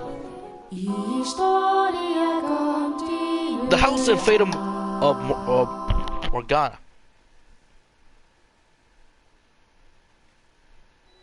Previously in the House of Fata Morgana. You have my thanks, Father. I apologize for being late today. Now there's something unusual. You're not being punctual. Maybe next time with a whole month without rain. Do you have mercy on next few quarters? You're hyperbolized, Father. So, did something nice happen? Huh? You look like you're in good spirits. Do I? No, nothing. Something did happen, didn't it? It's all my face, isn't it?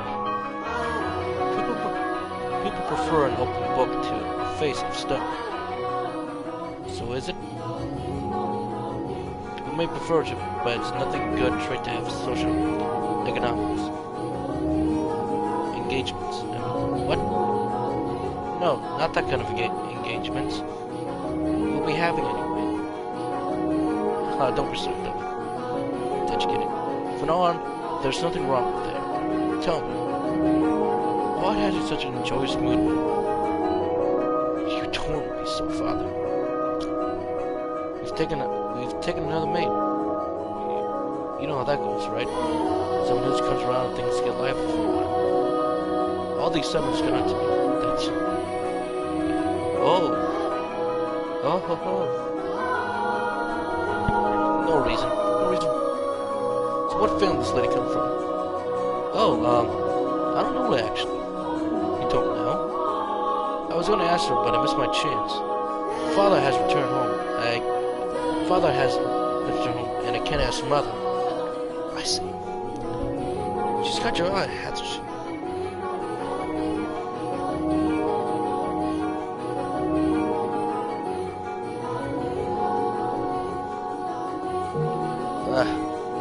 Yes, she has. But the truth is, you're more than just interested in her, are you not?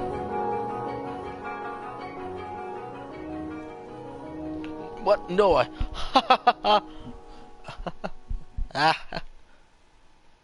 You truly do enjoy tormenting me. Well, I should be getting home now. Mel. Yes. Make certain you find out where she's from.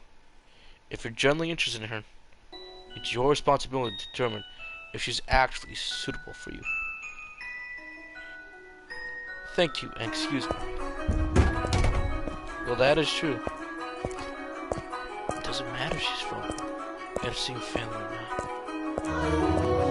No! I'm not in love with her, I'm just interested. This isn't love. No! Dude, kid, I've been there before. Sometimes you're conflicted between, is this just a crush or you're in love? And I think the kid's in love. This is me we're talking about. Besides, I hardly know her. Hey, once you know, you know. Young sire, blessed young sire, alms for the poor. At the same beggars before. I don't think he's moved since then. He looks skinnier than last time.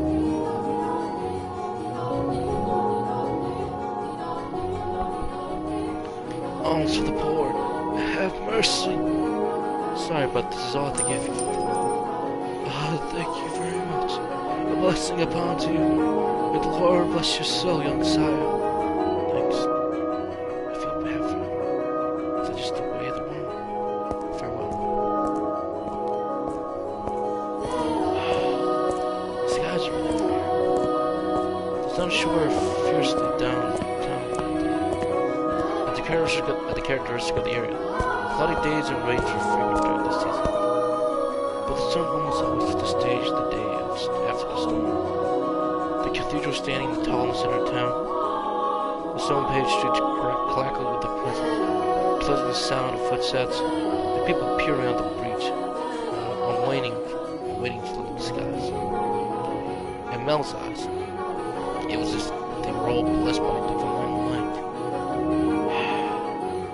However, not every living in the same land was equally blessed. In fact, the blessed were far outnumbered by the forsaken, even if their time would later come to refer to as the Golden Age. Then, elsewhere, back at the mansion, Nellie was causing trouble for the Abigalis. On a whim, she decided to redecorate her bedchamber so she could gather the maids and put them to work shouting orders and demanding compliments. And she had not summoned only her personal servants, but others as well, including the white-haired girl. No, not like that. How many times? I'm sorry, I had to do it. No, not like that. How many times must I tell you? The tapestry goes by the bedroom, and I don't like that carpet pattern. Is there anything else we can change with it? Hey, put this ugly vase there. Nellie appeared to be rather irritated, and it was servants who bore the burden of her ferociousness, irritation.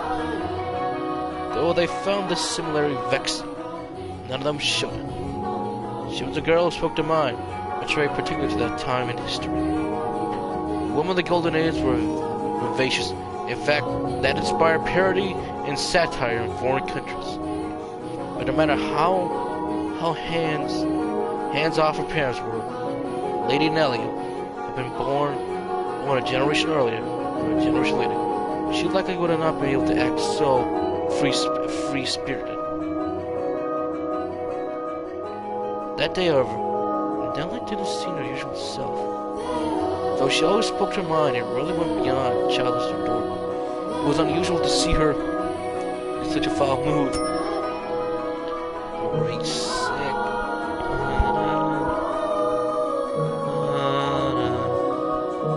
Wish I'd be hearing a different soundtrack right now because this is getting... Oh yes, you're overthinking, silly. I really wish... Configuration.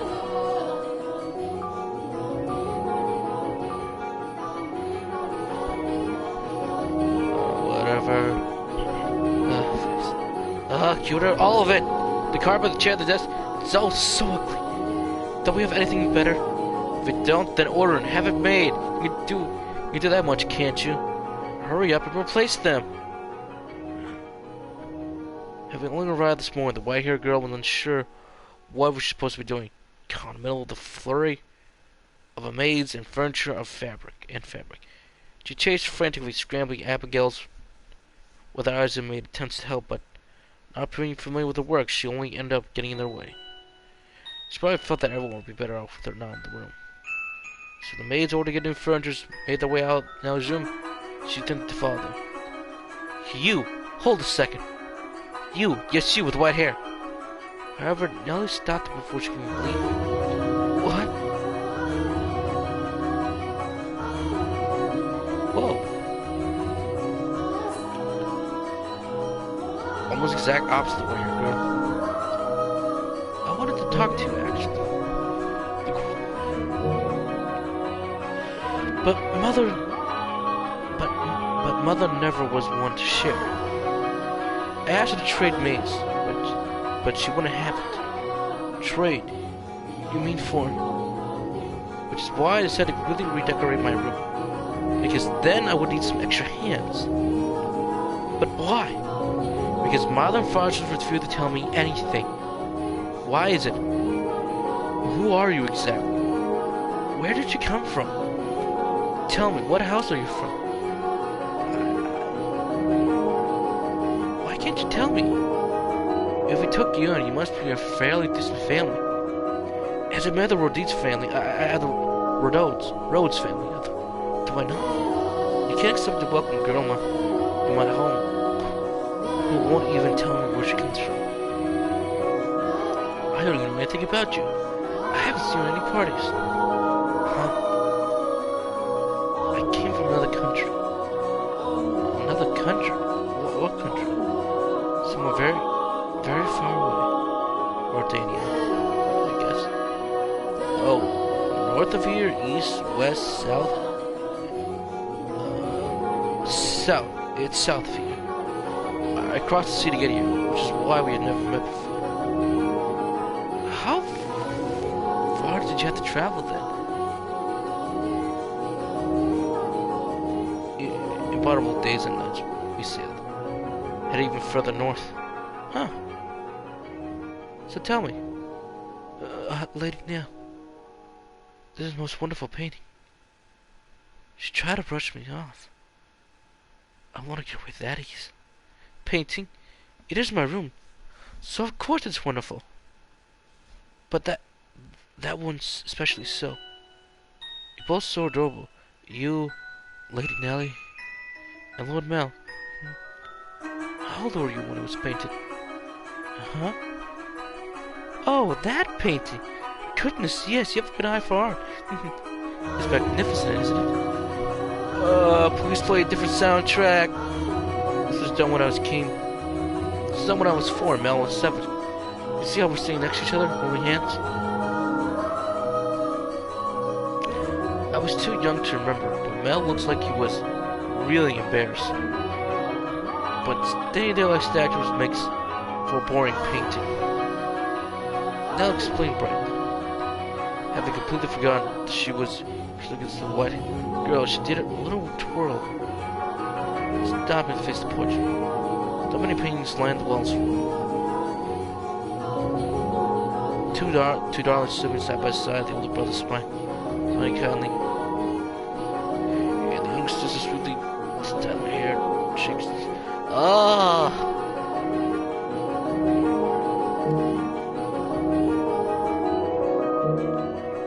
I was singing songs room, he would tell each with the sword. He's so smart. Nowadays, Mel hardly goes on walks with me.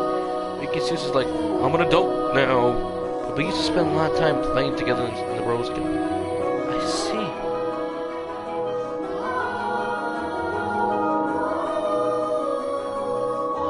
I imagine there was a faint trace of envy in her heart as well. Lady Nellie, you love Lord Mel quite deeply, I see. For my birthday, you gave me these wonderful rose necklaces. The jeweler Shike, he got it from, is famous, because even the royal family makes commission for the auction. So you had to have it ordered to make it months in advance, just for me. He's a prince. Oh.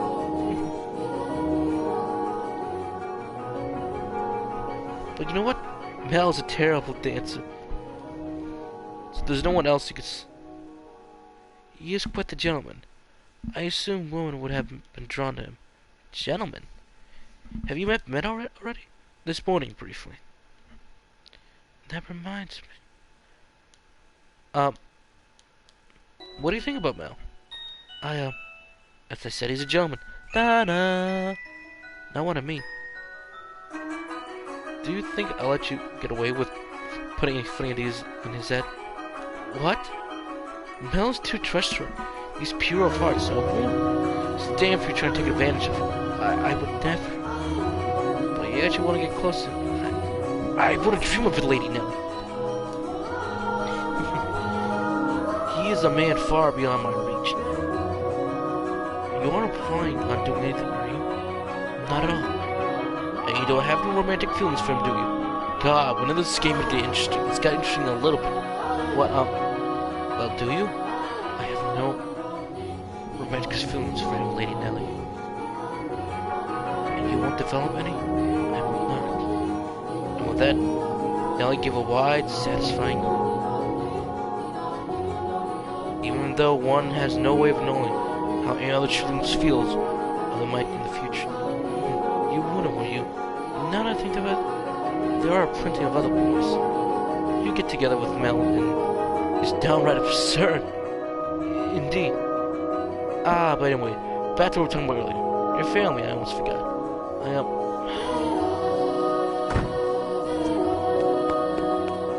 Here comes Mel. Lady Nellie. I brought a new carpet. Just like at the abbey. The work of a true artist. I'm simply in love with it. Surely you'll find a liking as well. Oh, wow, you're right. That is a Florentine stitch, isn't it? Think you have Assassin's Creeds too? I wonder whether some remember the style was important. Either way, I'm great fine. What a great find. Let's sure we get laid out. Oh well. Oh, we'll have to see how the colors go with everything else.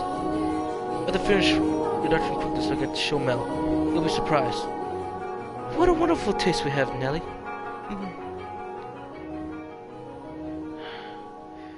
The other maids returned. So too did the busto within Nellie. As the white-haired girl watched, a faint smile crossed her lips. Perhaps it was a relief to having escaped Nellie's inquisition. Or perhaps...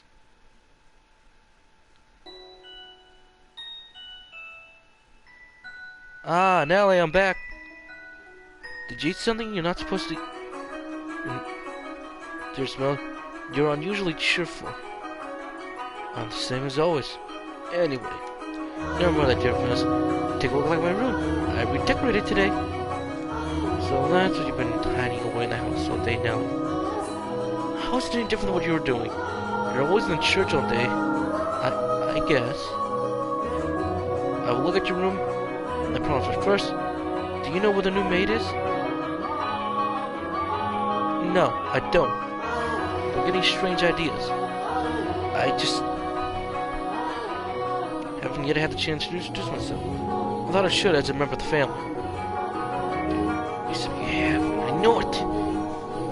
Being the eldest son, it would be shameful of me to pass me in. If she would pass me in the hall without me knowing, so am I.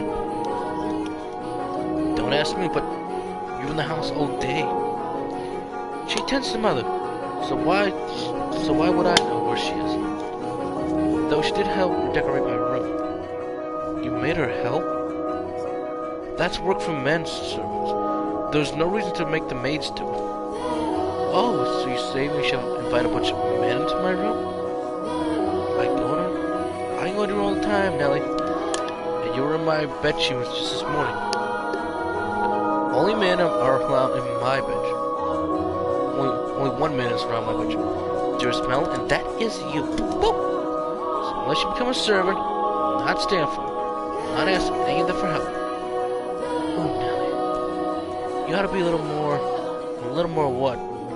If you're gonna lecture me, I won't hear it. What am I gonna do with you, my little lady? What? Why are you looking at me like that? What are you talking about, dearest? I'm not gonna tell you what she said. About me? What did she say? Please, Nelly. What she said? She said she had no romantic interest in you.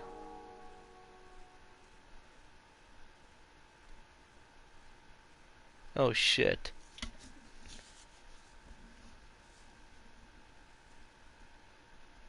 The face.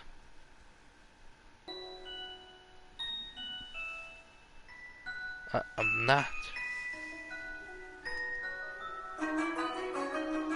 Doesn't like you. That's all. This is gonna cause a pain. If we're gonna move, we must do it soon. We don't have much time. The master of this house isn't around, so the next in line will be him.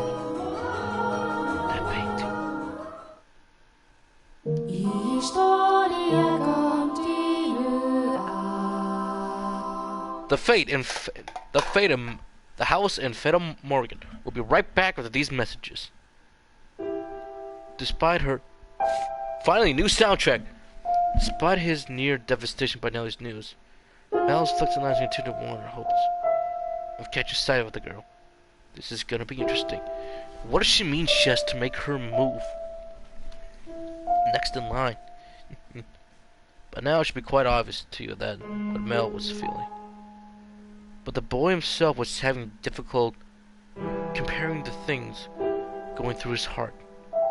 Emotionally, he was horribly unstable, like a ship without a sail. And still, every time he saw a white-haired girl, he spotted the white-haired girl, his heart would leap, he would be body jittery with anxiety and excitement. He had never felt anything like this before, and as such, he struggled to keep these strange emotions in check. Whenever he saw an opportunity, Mel would speak to the white-haired girl, and in days he was able to, he would spend in secluded silence or distracted days. Love is a curious thing. It has the power to change those who experience it. Well, coming from two failed relationships, well, actually one failed. The other one, we just called it off together. But still, not together for too long. That is very true. When he did manage to approach her, he tripped over his tongue, and again he touched her, and again he stumbled. I imagine if you're able to take him to a romance at the theater in his present state, we would cry just as much as little Nelly. We cry at tragedies because we are drawn parallels with our own lives. At least that's what I think. Great tastes of romance attain true gravity for the audience only when they are personally familiar with love. In any event, the white-haired girl was, as a result of this, visibly putrid. She was delighted that she was being so kind to her, but confused, overpowered every other emotion. She appeared to be at loss of what she could do, as he clumsily capulated words and stares at her. Mel did not back down, though he probably knew not what to cause such fire emotion to what erupt within his breast. In his heart, just say. One's first love, in particular, tends to burn with wildfire. Are you familiar with the sensation, Master? Oh? Yes, I am. Study. There she is. No, looks like she's reading. It's now or never. Boo.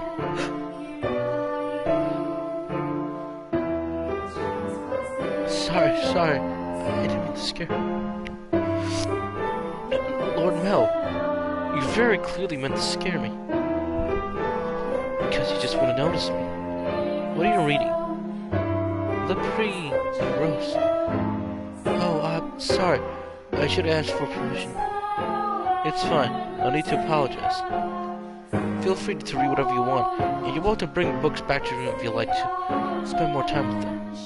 But I was just amazed that the mansion had a library. It must have been a lot of work to collect all these books. There's some pretty old books in here too. Your grandfather's. Sounds like he collected some that he collected, and some even older than that.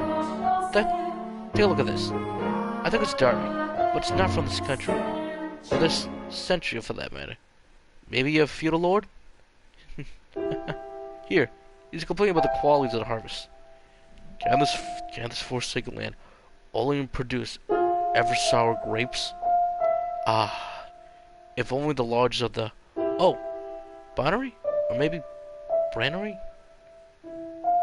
For only the lodge of the Brannery states were mine instead. The Brannery states... The land that is much more suitable to cultivate. There, you have it. You can read this, Lord Mel? More or less. Looked it over several times already, so that wasn't too difficult. Why would your book be here? I'm not sure, but I like this more romantic side of the story that we're getting. It and all of this, were you here when I moved into the mansion? Have you not lived here your whole life? I was born out of state, but to me, Nellie, this is more like our home. We moved here when I was young, and we lived here ever since. Nellie and Mother both grown quite fond of it. Father, though, often goes back to the house because he doesn't like it the roses. By myself? Yeah, well, sometimes Mother goes with him. For the most part, he goes alone. But don't get me wrong, it's not because they don't get along. In fact, they act more like teenagers in love than grown adults. It makes me sick having to watch. It's a wonderful thing to be so close, no matter how they may be. True, but still, there are those in the world who cannot be the ones they are for, as much as they may wish. I'm sorry to hear about that. We are an hour and 48 minutes, and we are over an hour and close to an hour and 50 minutes into this game, and the M-rated stuff isn't coming in. Maybe it's just all the themes and everything, but then again, there's that whole, warning sign in the beginning of the game. So let's continue on.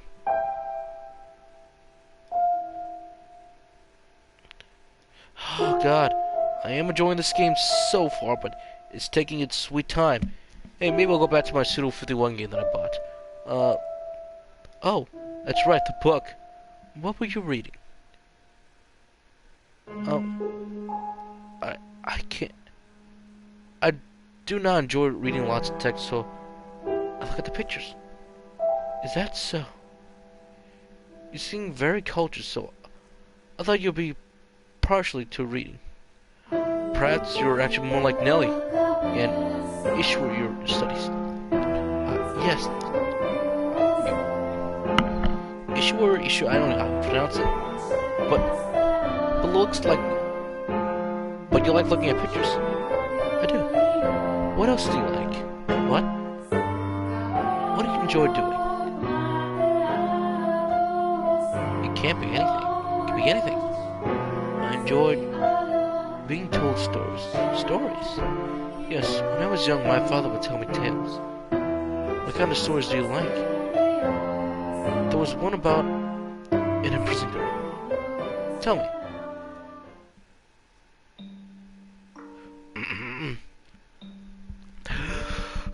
Here we go. Once there was a girl, and she was locked away in a mansion deep in the forest. A mansion with only one window. But the window sat high on the wall, far beyond her reach. So it was always very dark inside, unlike this mansion. However, the girl did not like the outside world. There were a lot of scary things, after all. Though she may have been all alone in the mansion, she grew comfortable within darkness and time, so she had nothing to be afraid of. And then... Am I doing a good job? You're doing fine, keep going. What happened next? Okay. And then... the girl grew up. By then she had forgotten why she was locked up. But the contact with the darkness. However, her eyes could not help but be drawn to the little bit of light that spilled through the one window. Though she was comfortable in the darkness, the sight of the light made her heart race. And at first, the girl thought it was because she found it unpleasant, but she disliked the light and the outside. But slowly she came to realize that she was curious about the outside world. Although, what could be happening out there? For all she knew, the town, the forest, the people, all of it could have changed while she was imprisoned in the mansion. But she had no way of finding out. So the little girl decided to write letters and throw them out the window. What began as emptying grasping became routine, continued for several months, until she was finally ready to give up. But then a beautiful white dove flew into the window. Tied to the dove's legs was a letter. Her heart racing, she read the words contained within them. It seemed to be written by a man. The letter contained numerous questions for the girl. It also said that if she's attached, her reply to the dove, it will bring the letter back to him. She was astonished. She wrote back to him anyways, taking care not to mention where she was. After having exchanged letters numbers of times, the two felt very close to one another, as though they had known each other for many years, despite having never met. And eventually the man said he wanted to meet her. Indeed, the young girl said to tell him how she lived. Should she reveal where she spent her days? She was afraid if she did, he would cease to send letters.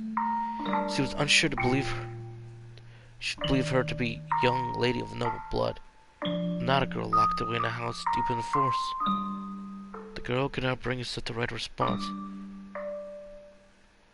And yet, it returned with another letter, written to man's full name.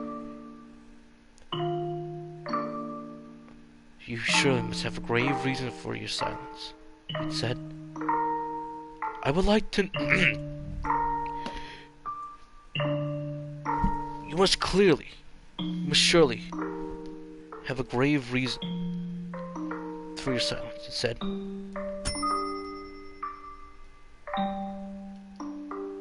I would like to know that reason. I would like to help you. No matter what it may be, you have my word. She debated.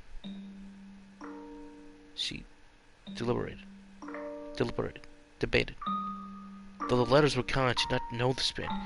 He was from the outside, but he still treated the same way she met him. Even though... And did she even want to step into the world beyond? What do you think she did? Wrote a letter and agreed to meet him, right? Yes, she did. The girl made her mind.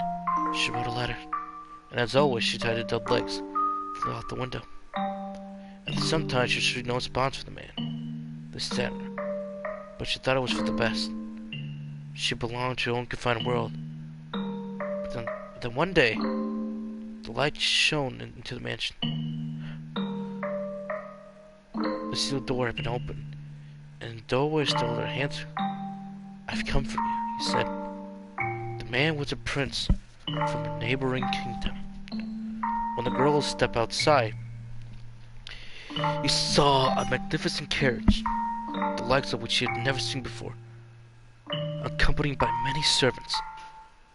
The prince, kind as in letters, swore his love to her, and the two lived happily ever after.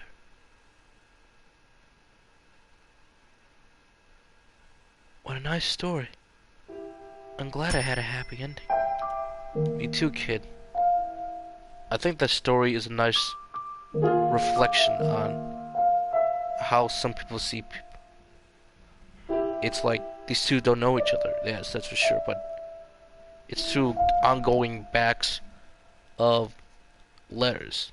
In a time where, if I wrote a text message, I could always just either erase it, save it, and change my meaning of the words.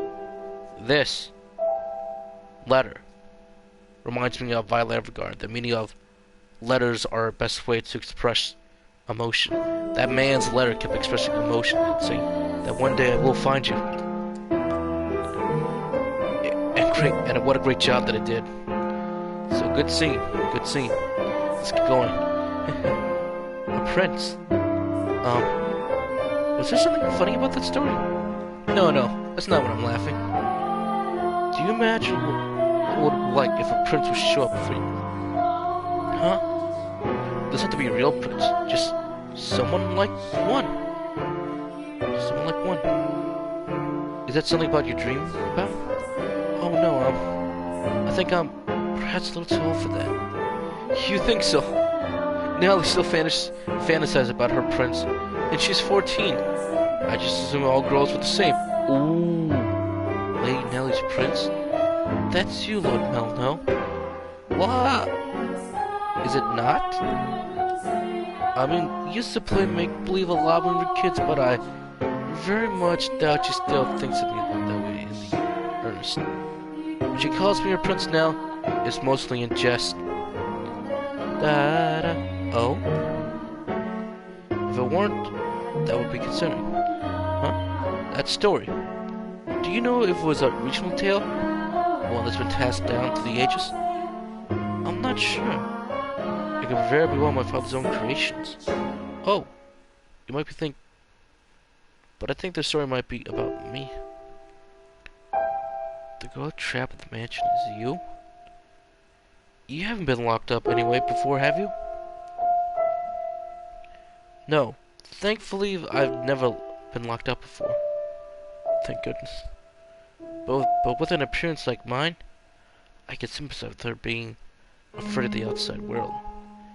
At times I can imagine how wonderful life would be if it were only me and my father. But the girl left the house in the end. If your father really wrote that story, then I believe it contains hope for you in the end. Up the same way. I don't know what it takes to be a real prince and whisk you away, but I can at least pretend. So, if it was your father wished for you to see the outside world, then surely there's nothing wrong with you getting out and experience all the scenery this world has to offer. I want to see this outside world too, or to be more specific, other countries. So, if you like, we could maybe go see distant lands together. Ah, dear smell! Nellie, look at this dear smell. Mother brought these wonderful gloves to wear on walks. Those roses and brights on the wrist are precious. Oh, you're right, they are beautiful. Oh boy. You appear to be dizzy, Lord Mel. Are you feeling unwell? No, I'm fine. Good. Mel was feeling frustrated at his ability to convey his feelings to her. And his frustration built up over time, he developed I suppose you call it a severe of love sickness. For several consecutive nights, he'd been afflicted with a particular sensation, a presence in his bedchamber.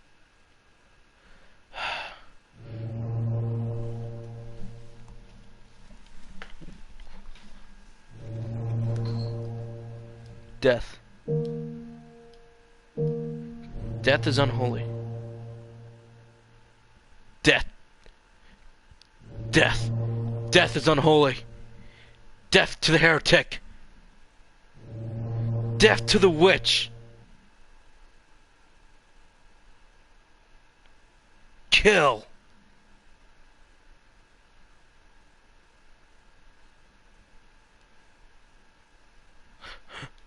She's... Why? I never wanted her to die. Was she not eating?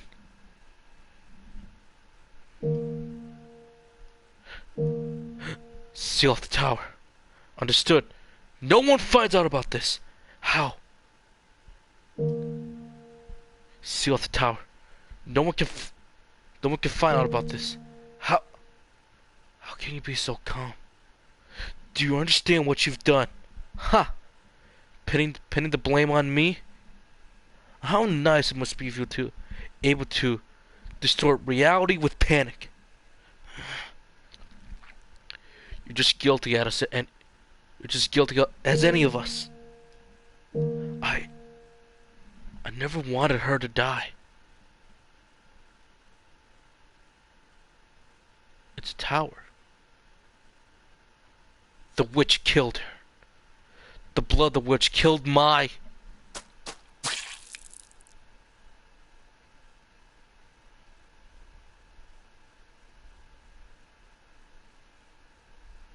A dream? What was that dream? It was horribly unsettling. I was holding someone.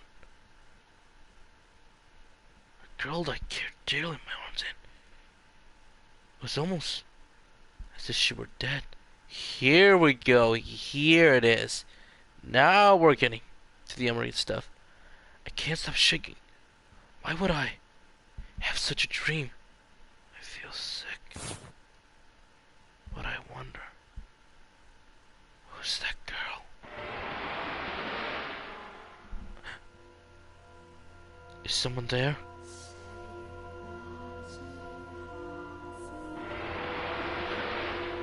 What do you want? Go away. Ah!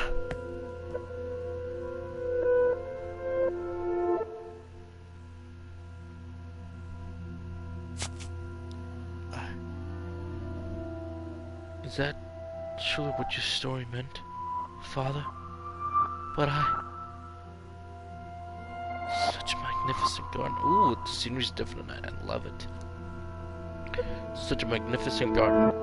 Something we could never have had. Are my intentions misjudged? What a beautiful white rose.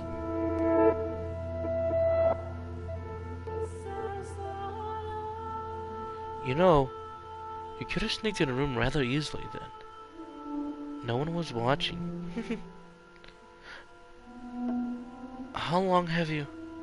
Oh, you need to pay me any mind. I shall not condemn you, no matter what you might do. Rather, I am on your side. I'm not going to do anything.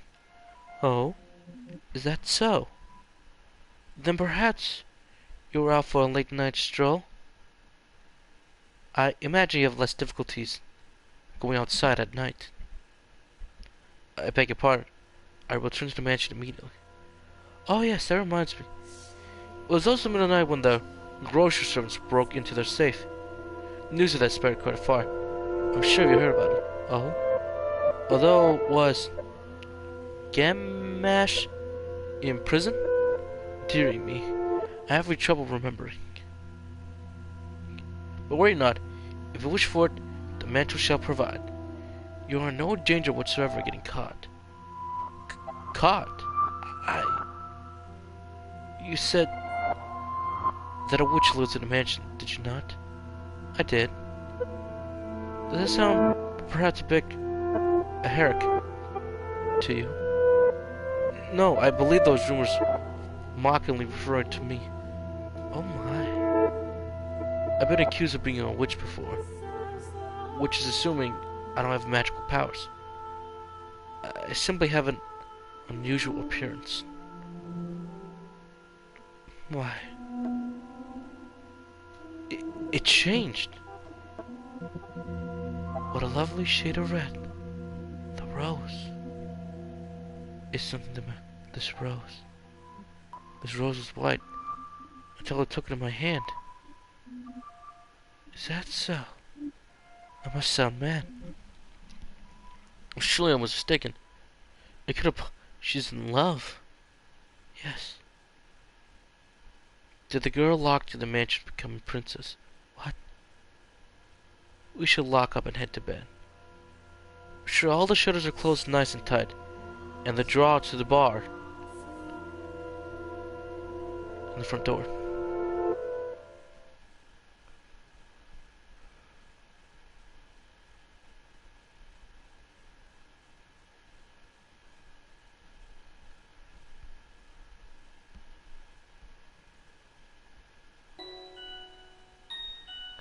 Slowly but surely, time trekked onward, everyone working towards their own individual goals. Each early summer breeze, well, this is back now, blew through the garden. Garden was like God's hollow breath carrying the flowers. The only time to be stopped with this beautiful arrow made to live on through entirely. As surely, Millie's eyes chased after the white-haired girl, and Nellie pursued her lips in frustration at him. But she was still rather dull. Even taking into account how self-centered she behaved, how fickle her temper, Nellie's fist was still no worse than a playful kitten. See, at that very moment, our alive little feline had claws poised to swat the little feline-haired young man. Mel, you promised me, or have you forgotten? Well, I have forgotten. If you asked me the other day. 2 hours in.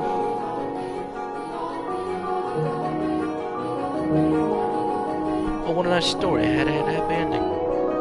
Yeah.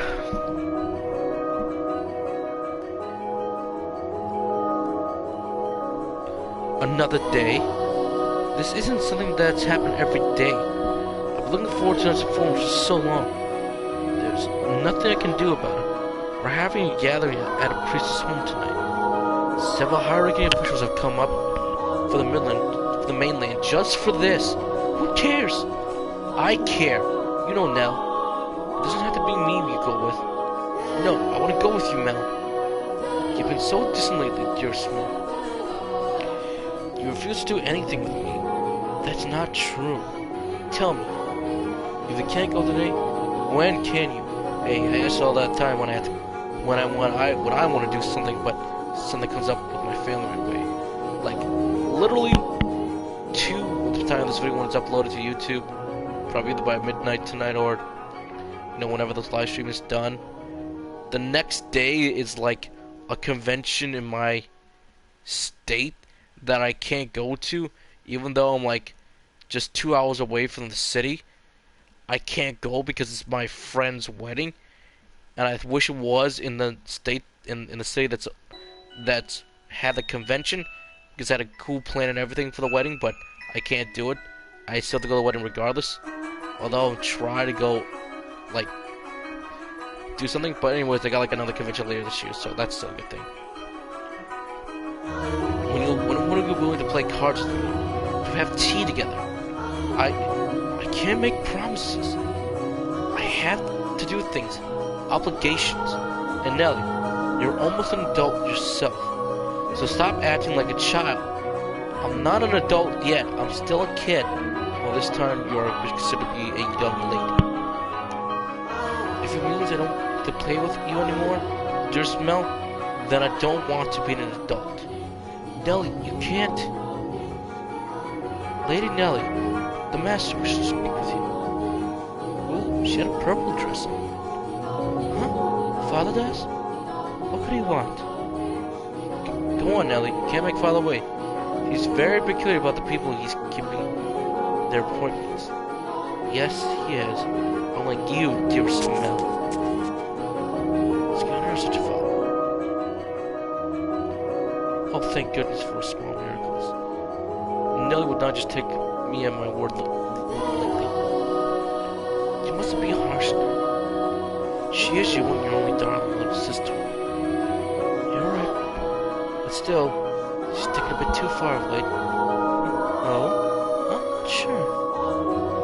She does not seem to have behaving any different to me. Am I the one acting differently then? Well, enough about that.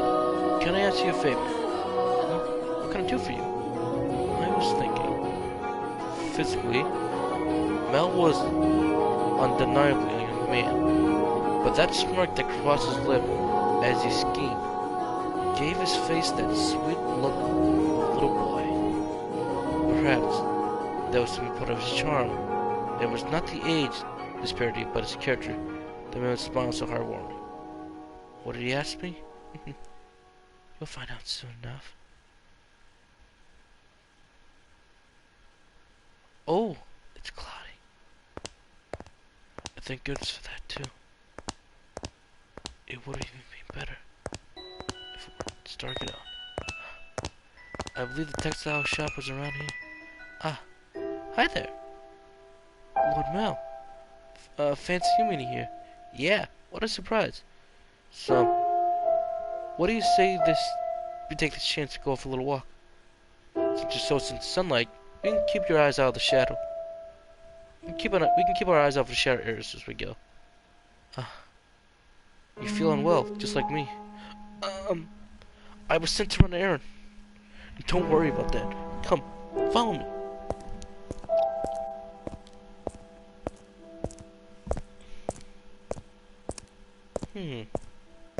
I'm sorry. I actually wasn't an accident that we crossed paths. I planned this out ahead of time. As to have you sent out on a fake errand. It feels like I'm always on alert back at the mansion.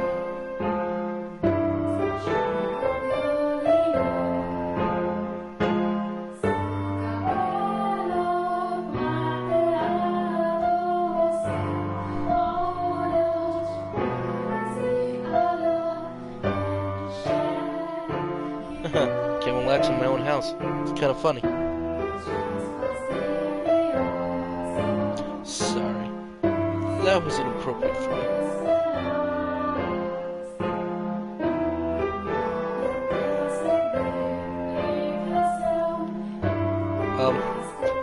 I'm feeling just fine.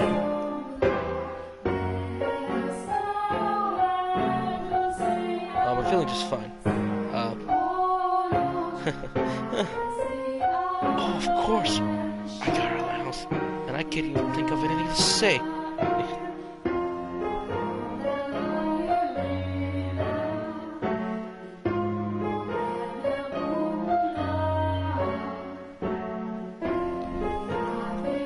Da, da, da, da.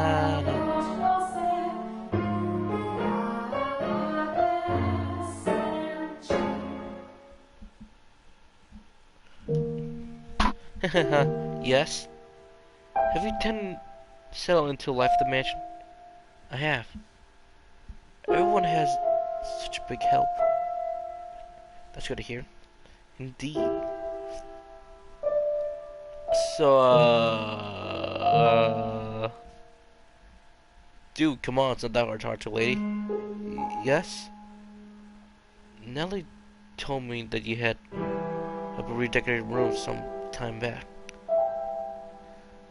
What for? Yeah, that day Nellie told me that you don't, I don't. Never mind. It's not important.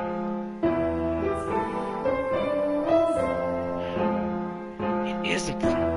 I just That's how she feels about me. Forget it, sounds like you don't have to. What, Mel? Oh, sorry. Something on my mind. Looks like it might rain again today. The weather usually gets better as summer approaches. Not worse like it's been. It won't be a heavy storm, though. No? The wind is too gentle. Do you tell from that? Vaguely, but yes. So, that's impressive. I often leave the house unprepared. One of them find myself sloshing back the rain. He left a lot more than he used to.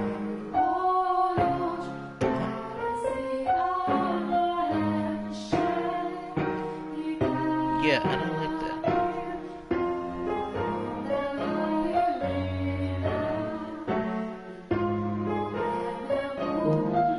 You laugh more than usual.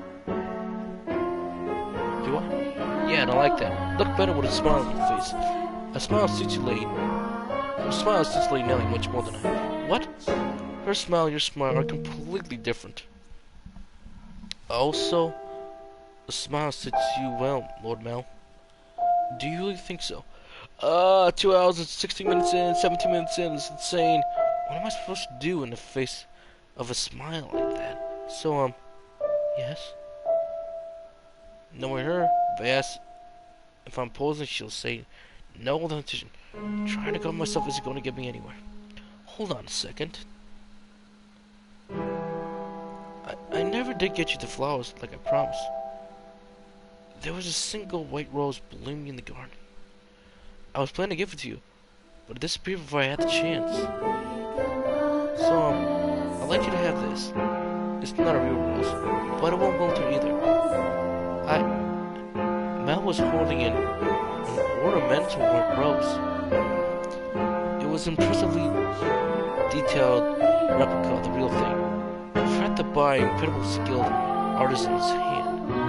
It was, I imagine, made by the same craftsman who Mel had ordered Nellie's birthday necklace. The young man who, but a handful of days earlier, had said he had no sweetheart, had come to commission a present for her.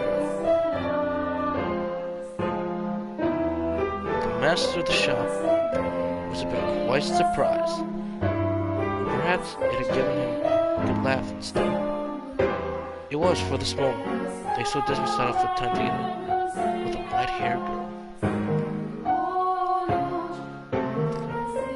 I know what you like, so I had it based on my sister's taste. My apologies. I can't accept this, and I can't accept how long this light novel is. This visual novel is.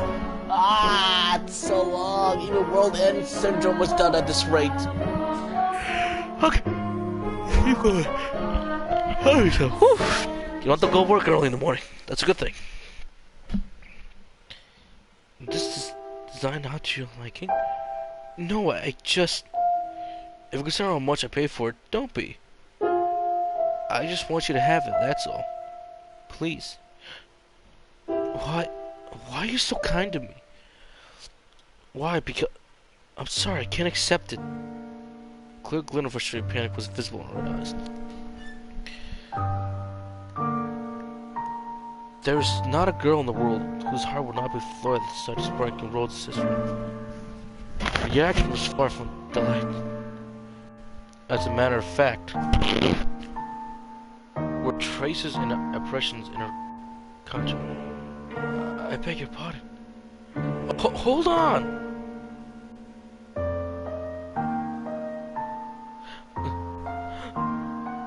At least, tell me why. Is it because you dislike me? I never said I'm... Something wrong with me? Is something wrong with me? From the day you arrived at the mansion, I haven't been myself. I've been strangely fluttered ever since then. Whether I try to study, or rather I try to read, none of it sticks. I'm just looking at pages of text, tracing rows of letters, waiting for them to disappear as soon as I look away. It's all because of you! I truly am sorry. Please, do not be any more generous than you already have. When I'm with you, my willpower wavers. What do you mean by that? I'm so sorry. Ah! Wait!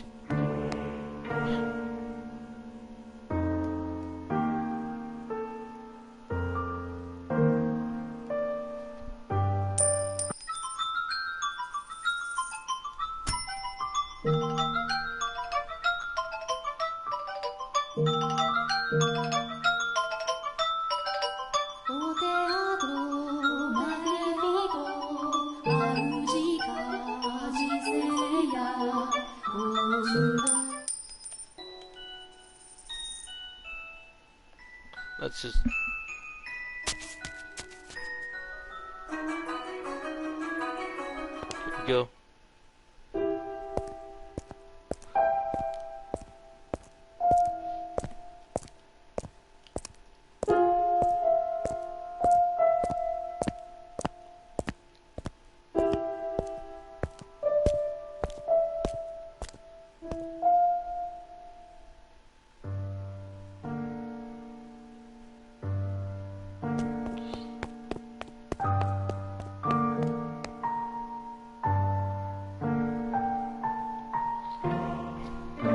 Group losing for a moment, allowing her to slip through the dark off like gusts of wind, not giving her a chance to stop her a second time. The dumb thought of flexing hair boy stood frozen in place, left all by himself. The breeze, which the white-haired girl called gentle earlier, felt faintly chill, almost as if magic. It looks like she was less fond of me than I thought.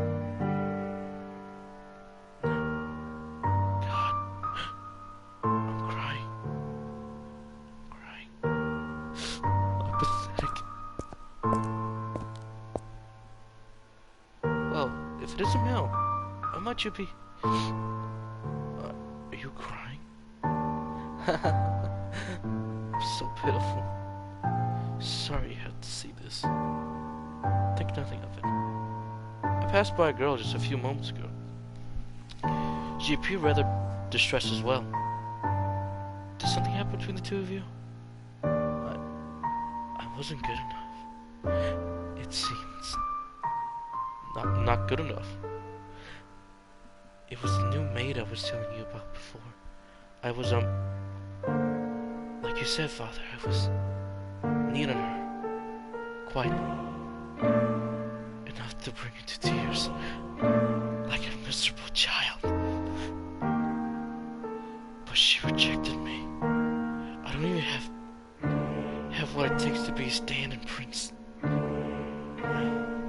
Mel, I apologize for complaining to you about this. I'm completely hopeless. Mel, please don't cheer me up. I don't need something, No, Mel, listen to me. What? I've seen that girl before. What do you mean? You said she's a servant at your house, right? In which case... Yes, she is. Please tell me, Father. When did you see her? You must be so evasive. It was... probably somebody else. Someone else? You're saying you mistook her for someone who stands out much as her? Father? She... and a man who I assume, Father, paid a visit to church once. He came asking for food, the clothes, and tatters. The two were immaculate, emaciated. I don't think they were eating daily. What? Wait a minute, are you saying she's a beggar? But Father said she came from an esteemed house, which is why I said I must be mistaken, Mel. She had a singular aspect, but it seems possible there's another girl who looks similar. Deep down, the priest surely believed the opposite. Instead, he said, certainly, like teacher to a pupil. You must be absolutely certain, Mel. Understood? You cannot proceed further without knowing her ancestry. May I visit the church, Father? By all means. In the back of Mel's mind, a vision the night of the storm. The night the white-haired girl arrived at the mansion. Surely were playing. She had been burning more than little rags, and covered in grime. Hardly the appearance of a respectable young lady class.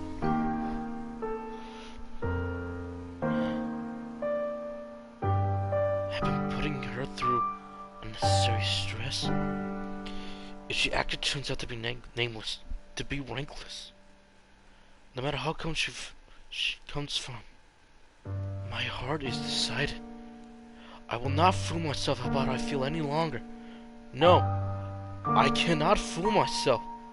But how does she feel? What will everyone else think? I had to find myself why she was welcome to our house. I'll ask mother or father, or no. If for some reason they don't know she isn't incarcerated, I'm better off saying nothing, saying anything. But if they don't, does that mean she's been lying to us? And to them?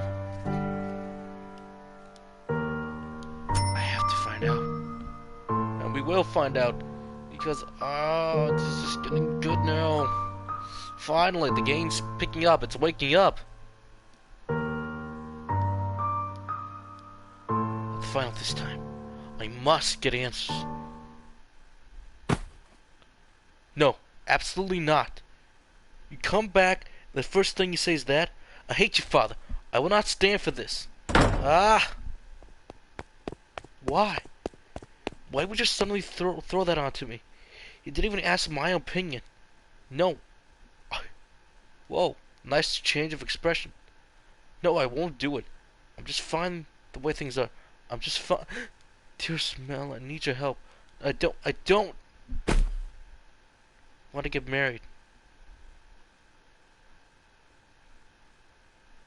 Want to get married.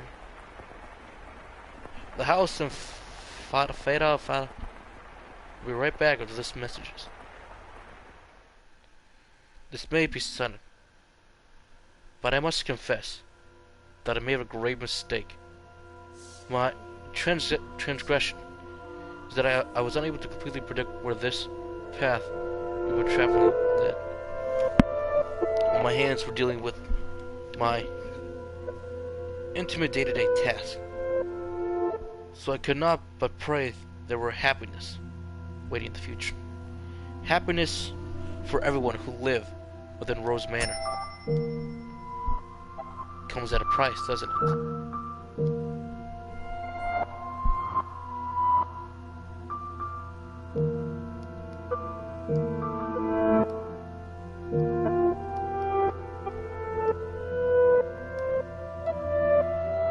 But I am but a mere maid. There are limits to what I am allowed to do. And furthermore, it is not my place to offer her my hand. Roads, such as the one we're following, may have a way of diverging with little warning. And if you do not turn the wheel exactly right at those sudden forks, you may end up somewhere horrible off course. I was well aware of that fact, which is why I thought what I did was for the best. It's happening again.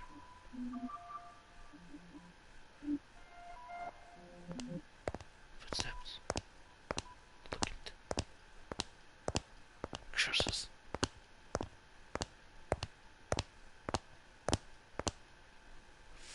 Free me.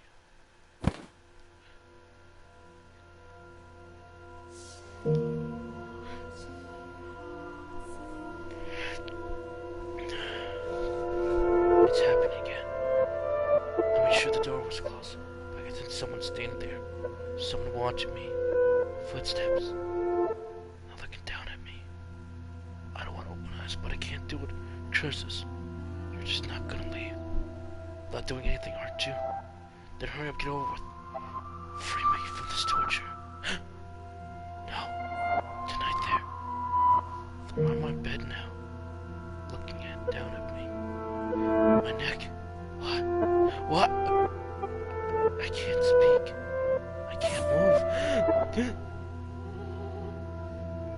These cold fingers. That soft breath. What? Are we dead? Why? I can move my body. That's not important right now. It's her.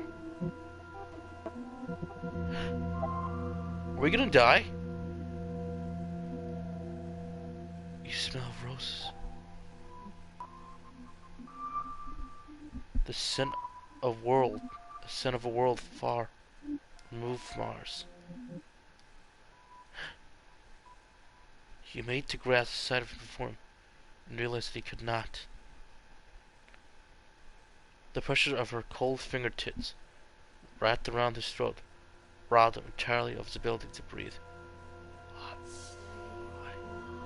He silently mouthed the word. For the moment at least, her maniacal ruby eyes were focused wholly and reflected in the hairy young man. And then glowed a flame flicker of willpower. And a continuously burning agitation that aroused her actions. I told you to stop being so kind to me. It'll be over soon. Please don't make any noise. Why? To put an end to this family. You're my only... Why are you shaking?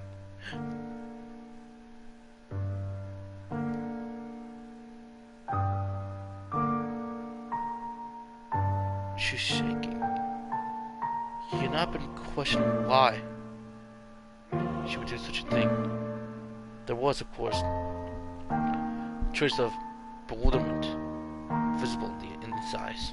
But he did not shout, nor did he tremble his fear. He instead expressed concern for the young woman, who looked like a concerned rabbit. I'm not shaking. You are. You are shaking.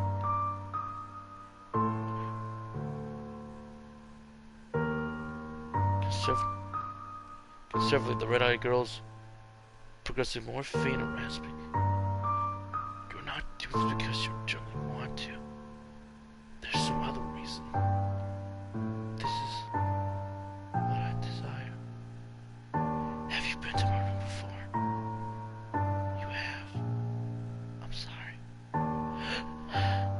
Well, I'll be damned. Wait, is this zooming in? I think it is. Tell me why you're shaking. You're not putting any pressure on my neck. Why haven't you run? Because I cannot fathom why you would do this. So I am not afraid. Do you hate me so deeply you want me dead? Do you despise me to the point where you're willing to take my life with your own hands? See? Like I said, there's another reason. If this isn't because you detest me, tell me what it is.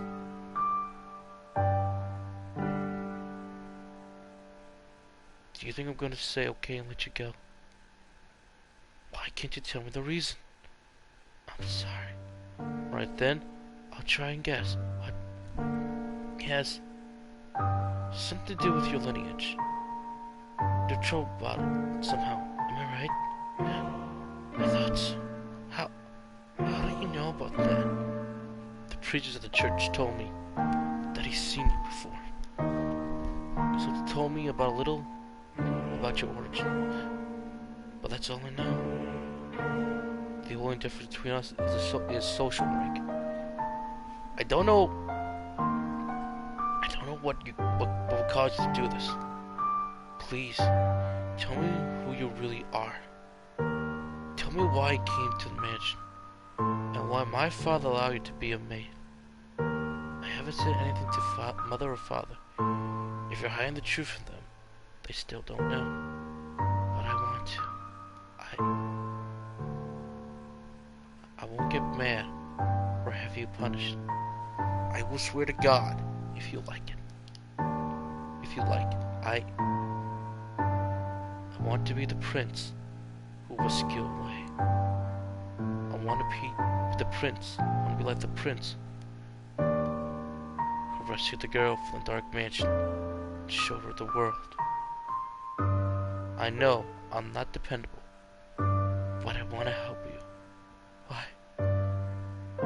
Why do you show me so much? You show me compassion. It is zooming, I think. Why do you treat me like this? I have my hand around you now. Why, I thought it'd be obvious. Or have I not expressed myself well enough?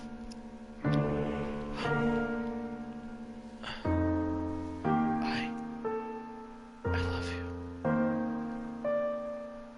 Every time you push away, it crushes me.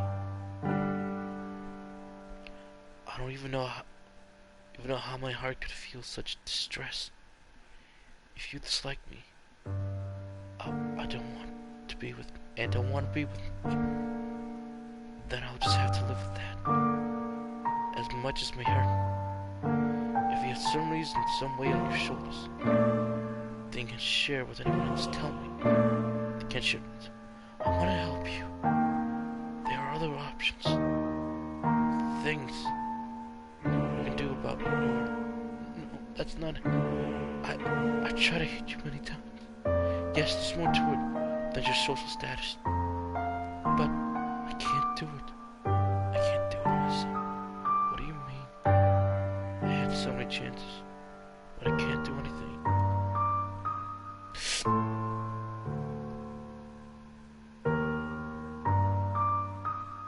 Oh, wow. Her pale fingers would tremble like she tried to squeeze them again and failed. Her hand did not pull away from his still slender neck. Her hand stood so cold. He did not challenge her, but suddenly kept his eyes fixated on hers, as if careful watching to see what to do next. I'll say it many times at once. I love you, and I wouldn't be able to stop losing you without knowing anything. So please tell me the reason. I'll see to that you're taken care of. Those are the words of a man of means, of someone blessed enough to have pity for others. You're a foolish young man. You know nothing. But the greatest fool of all is myself.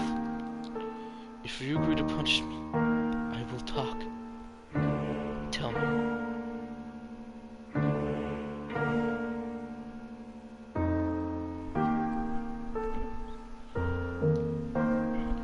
Her long white hair and her white hair's touch for just this briefest moment, it appeared in the darkness as if they had fused together.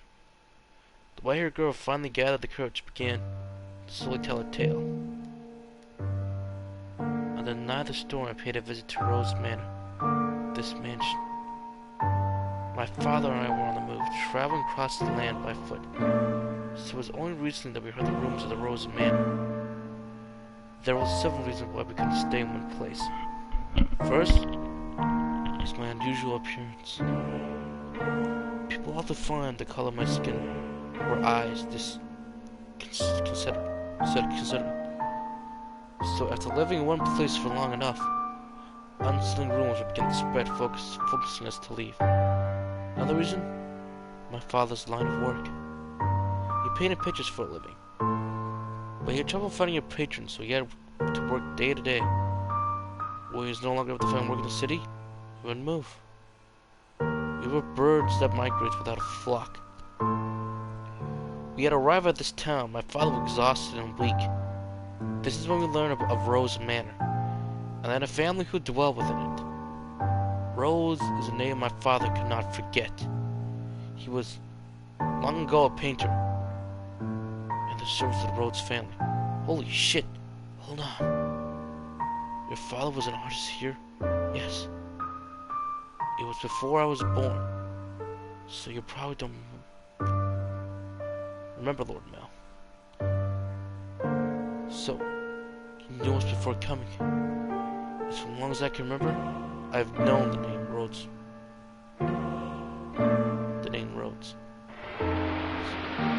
My father was chased from our house just because he didn't like something he painted. He failed the Rhodes family. No one else would have become this patron. Just as good reputation spreads, so too does bad ones. Brandon once is a failure.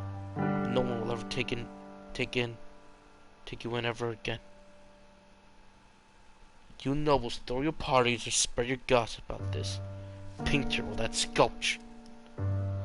The Rose should try to give me an example of that. It was certainly crafted with skill, but the jeweler is only known because some aristocrat spoke highly of him. My father painting was no less skillful. He was talented that could not be easily be imitated. No one was willing to separate the art from the artist. The Rose family took everything from my father. But even thrown out onto the streets, his only skill was painting. That was all he could do to earn a living. With little money we had for food, he gave to me. He did everything he could to ensure my survival, even at the expense of his own well-being. Oh, well, that's true. A lot of people, for the ones they love, they will do anything for their loved ones. Mom willing to take 2 jobs a day. I know one person like that. A father willing to go back to college, even though he hates it. It's for his own kids. I have met people like this. Even someone I know, a good kid, got a job at 13 to help his mom pay the rent. That kid deserves balls. My father passed away in this town. Up until his last breath, he was only ever concerned about me. He held me in his arm and ran his fingers through my hair. And apologetic took his own look on his face. If I had a normal appearance, I'm sure he would. It would have been much easier. He was always telling me how sorry he was for making life so hard, even though it's his own fault. Even though it's not his fault, I'd look like this. I disdain the Rhodes family for putting my father through such hardships. I imagine we're still living in the sense, acting though nothing has ever happened.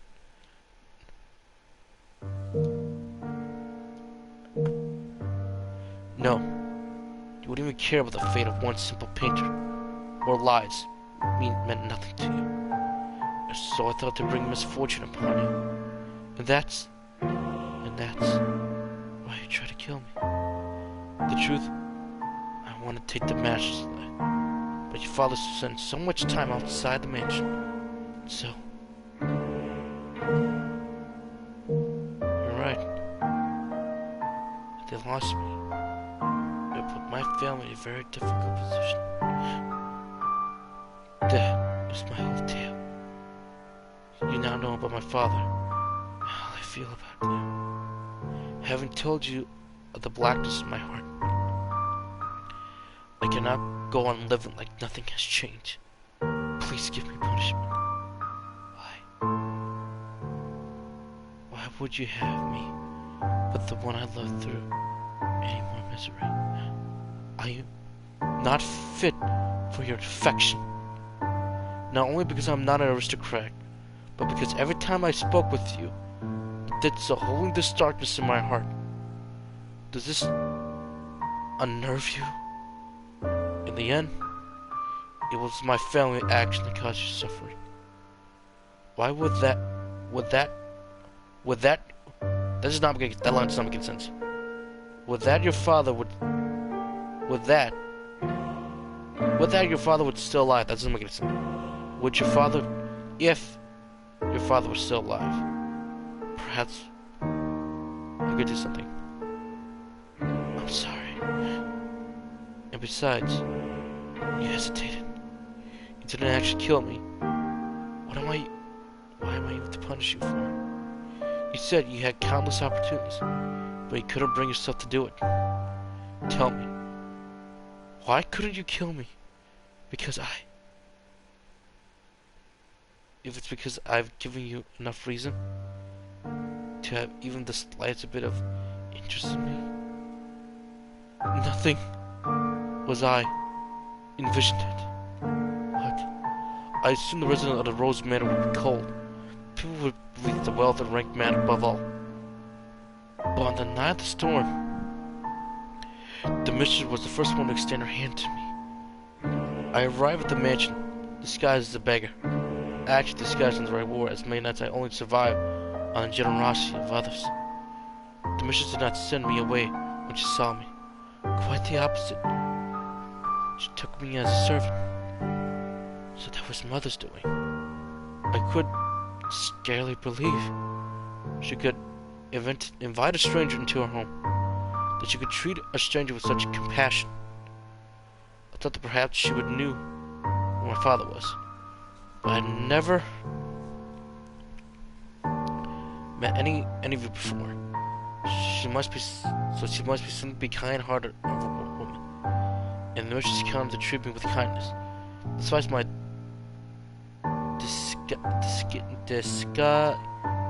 disguising appearance and the darkness in my heart. In time, I began to grow less and less sure of myself. What was I meant to do truly? Were the things I felt truly justified? But it was a certain fact that my father was here, and that he's been chased out. So I started to take your life, to put an end to everything before I wavered any further. And then, you were too kind to me. It's all your fault, because you laughed with such affection, because you gave me smiles like that, because you say things like you say, I'm sorry. Don't apologize. I'm so happy to hear that, despite the unusual circumstances. Perhaps. Don't say you want to leave. Don't ask me to punish you. I couldn't do anything for your father, but at least allow me to do something for the daughter you care for so dearly. You are far too kind-hearted. I'll be happy with you around. You can become a real aristocrat. Her eyes open again. There are families that would be willing to adopt you, especially knowing it would bring them ties to the Rhodes families in the near future. Are you saying, as long as you're okay with that, of course? I don't understand. How could you possibly say that? I have my hand around your neck as we speak. It seems reasonable enough to me. I'm desperately looking for some way not to lose you, but I couldn't. I don't know any etiquette or social customs. How could I? I can learn all of them. You're pretty and naturally graceful. You'll do just fine. Are you such an aristocrat? You are such an aristocrat, Lord Mel. What? The way you come up with compliments so easily, only for you. Nellie says my poetry has as much charm as... Sorry. I don't understand theater. I just want to sleep. You laugh, thinking. Keep smiling. You can stop. You don't have to stop. A smile on the face is a smile on mine. And no matter how deep darkness is taken root in your heart, it can always be removed.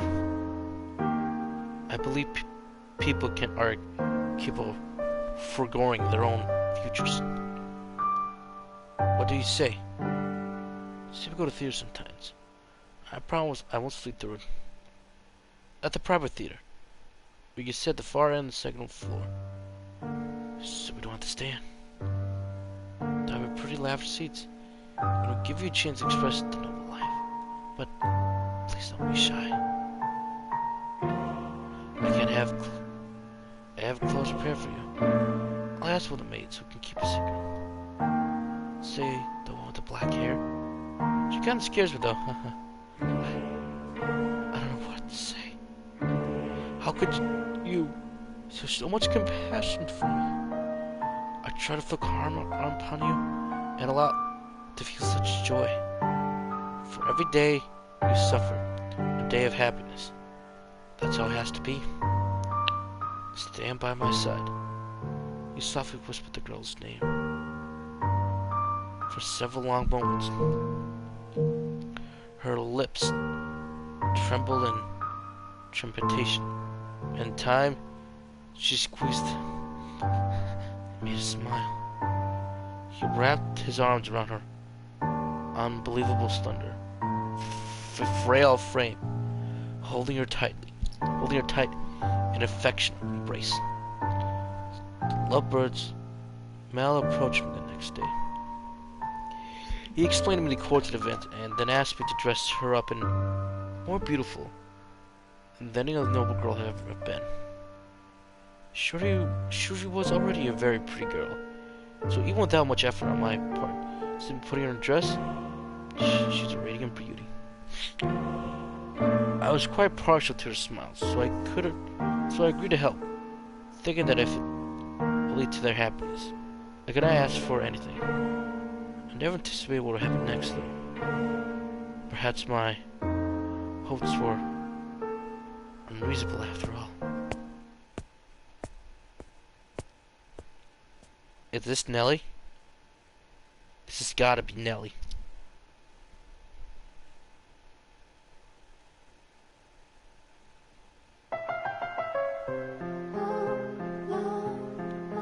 Now, Nellie.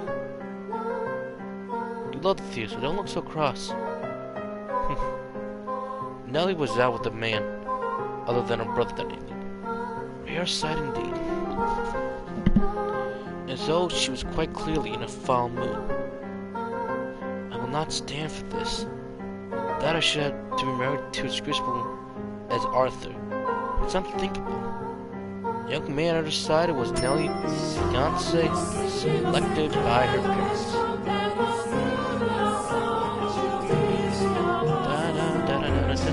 The music is different this evening, so I kind of like that. It's going to take all these. On the other occasion, she would have been snubbed at an invitation from a man who was not Mel. We had little say in this matter. She was, reflected by the word, forced to go out with him. And oh, how fiercely she fought against it. She shoved aside the maids trying to fasten her corset, locked herself in a room, and sat for quite some time. It required the combination efforts for several of us to get her ready and out the door for a date. Come now. You should at least pretend you're enjoying yourself. Or do you want people to think we don't get along? Do we get along? Well, I want to. For what it's worth.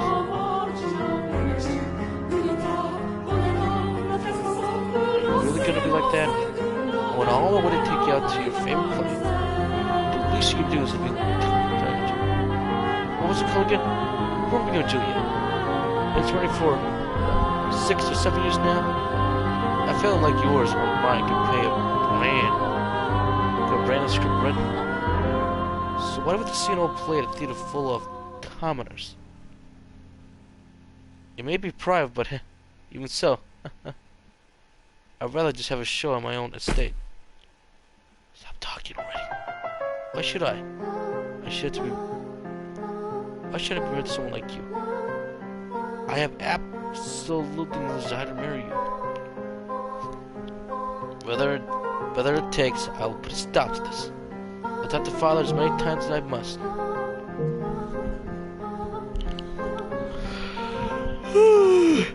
Anytime. It's not the other side. Please don't make such a scene. It's shameful. There are people around. Remember, you represent your family. Besides, our families are hardly strangers to one another. Try as you might, I doubt you can get rid of it. No matter how you say you can't break this engagement. much freedom. And look at what a spoiler girl became because of it. Goodness. You're gonna be quite a handful. Get off your high horse! No, you're the one on the high horse, Nelly. You're gonna be my wife, and you can at least put an effort to like me. What happens when I take you to social engagement, and you act like this? It's shameful to do to both of us. This is coming from someone who calls me Lady Nelly. What's your problem? When you choose to act like a lady, I'll gladly call you that again. Goodness gracious. Put yourself in my shoes for a second. I have to marry a bright little girl because it will help out my family. You're not a damn princess. Open your eyes. If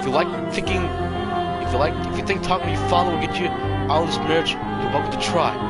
I doubt you'll have it. Otherwise, you just go complain about it to your friends. Oh, that's right.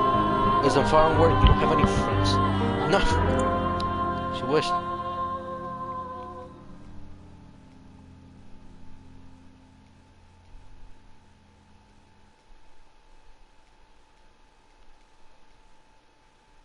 Enjoy while it lasts. What? Is that? What is that damn child's problem? Then give her permission to leave. Father will be sure to hear about this.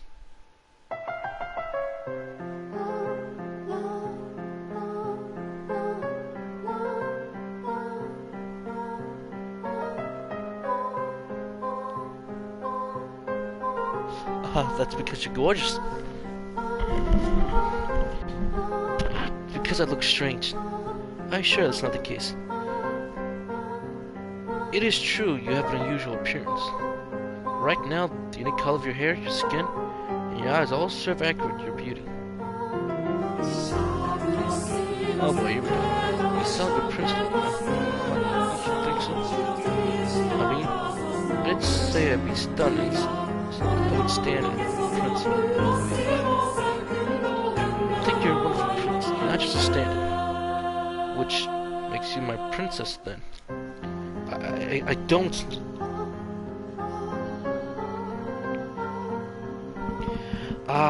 You're about to say yes, I am.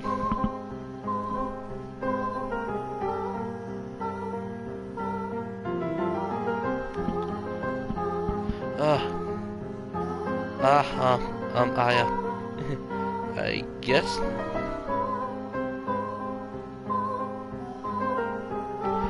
I guess I'll have to keep working at this until I submit. Da-da-da-da-da. Hey, please about to start. What's we doing? Nothing particular. Sit back and enjoy the show. But there's one thing. Yes? If I start dozing off, could you make me happy?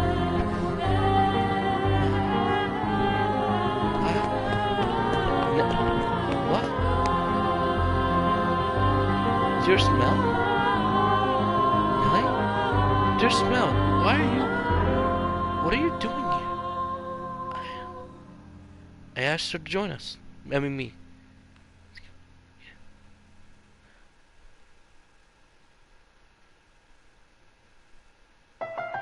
You're right, I'm not...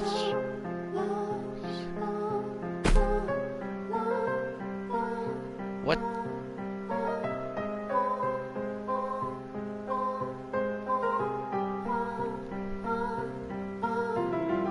But you don't even know who her family is. I do. What? Lord Mel?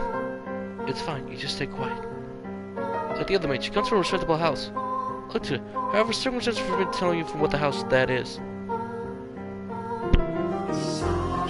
Besides, she doesn't act like a lady. She has etiquette.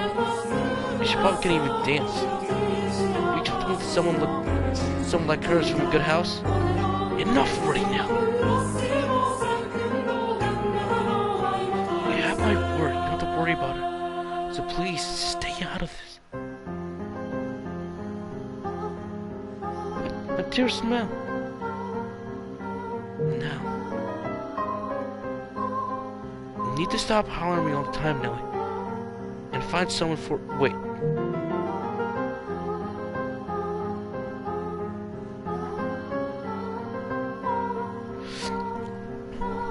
I've been talking about this since yesterday, but I haven't. Still don't know. What is it? Alright, I already know that. What? I heard it from father too. It was because of her argument. Dear son, is that you're with today? In that case, you should get back to him. I don't know wasting time with any of them. You knew I didn't want to get married, Mel, so why? Why didn't you talk father out of it? Oh boy, Mel, be careful with your words. Because I had no say in it. It's your time now. If there's someone else you'd rather be with, then well, but...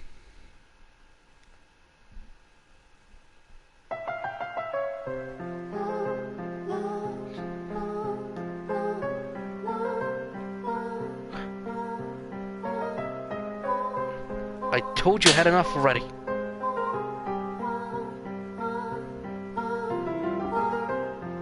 How much longer are you gonna continue acting like a child?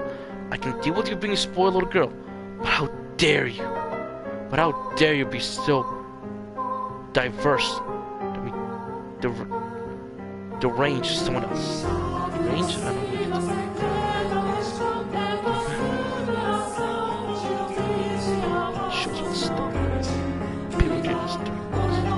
Return to betrothed now. I will apologize to him afterwards as well.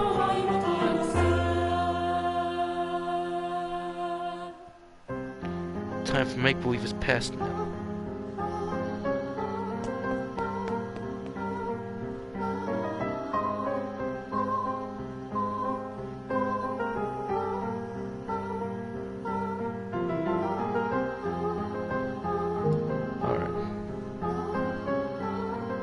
Imagine Lady Nellie is simple.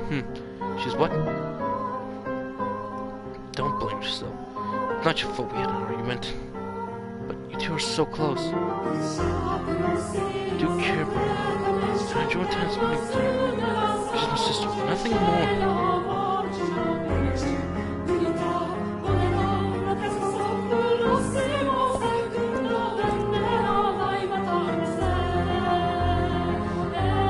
Master.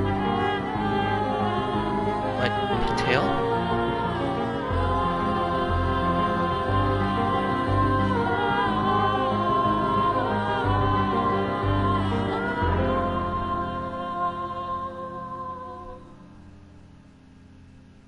As Mellok anticipated Nellie, she forced William the carriage to stop. Mellok searched for the only place she had turned towards the mansion. The sun was getting descending as a young lady. She could not simply go wandering to town alone, nor did she have any acquaintance to take her in. Her world was in ceasing. Both her betrothed and the brother in the rose garden. They were all the light of life of the rose banner. She lived a very little isolated existence.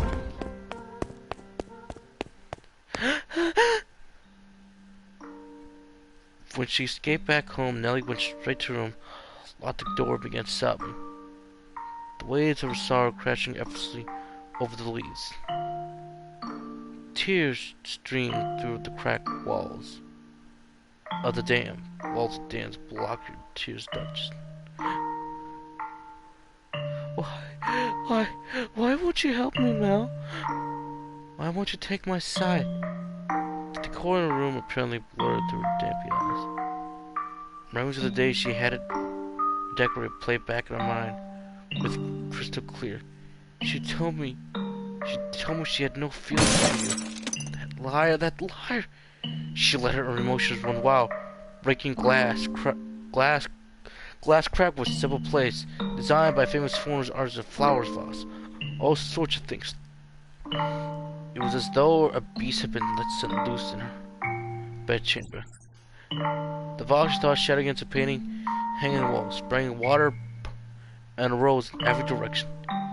It was the portrait she adored so dearly of her and her brother, and what appeared to look to her like a metaphor of her life. The frame fell off its mount, crashed into the floor. Nell darted over and scooped it up. The frame was broken, but the painting inside was still unharmed. Hey, isn't that more clear now?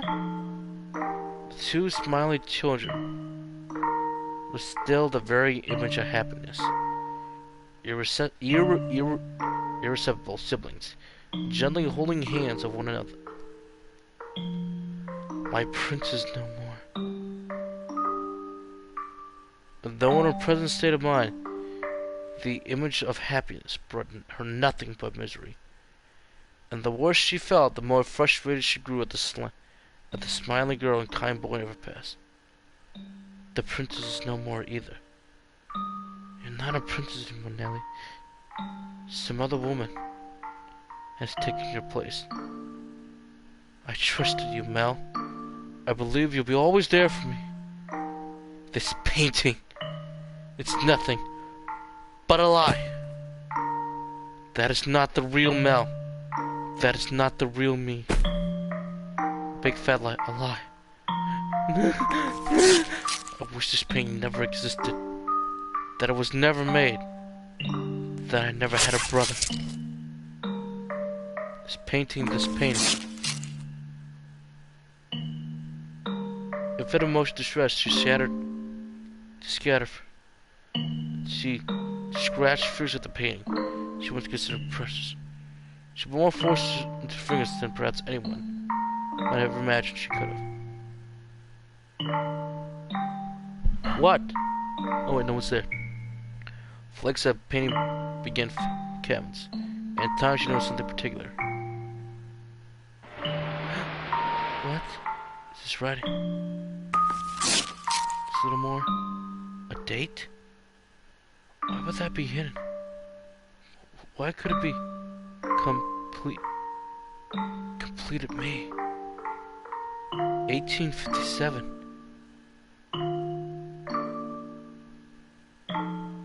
What is how could this be paying 16 years? I wasn't even born yet.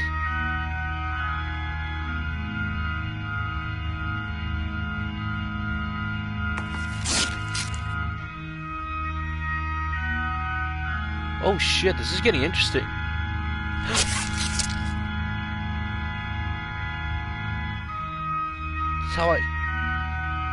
This is how I envision your son and your unborn daughter might look several years from now. Your son and unborn daughter. So this was a painting of the future that it truly is of me now. No, I'm only 14. But then,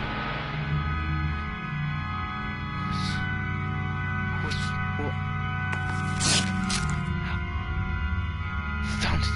There's no writing. I have to know what this is. Calm down, Nellie. Calm down. Something can work down. Calm down and read. If your unborn child. This is what the writing paper said.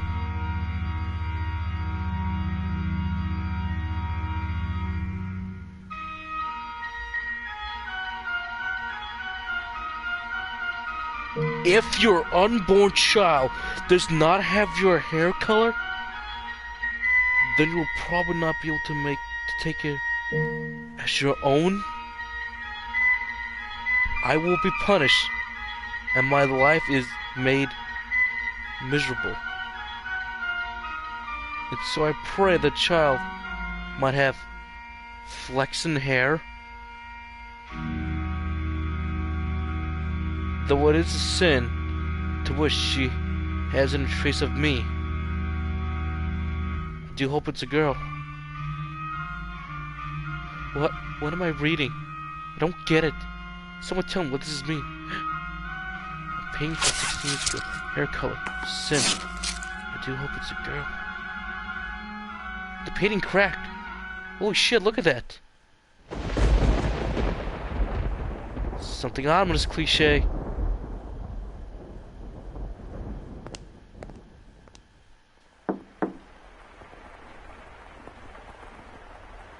Lady Nellie. You did look really nice, so. Almost like you were a princess. Lady Nellie. Say, I gotta. Actually, I'm gonna end it here. 3 hours in. I'm gonna save right here at this moment. So, 3 hours into this game, it's kind of interesting. That's like hours back. But, holy crap, this is, really interesting.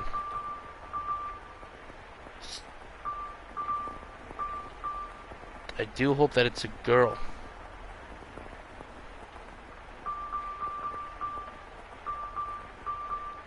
Just what the hell is going on? If you enjoy more of this, hit leave a like button, subscribe. This visual novel is kind of interesting.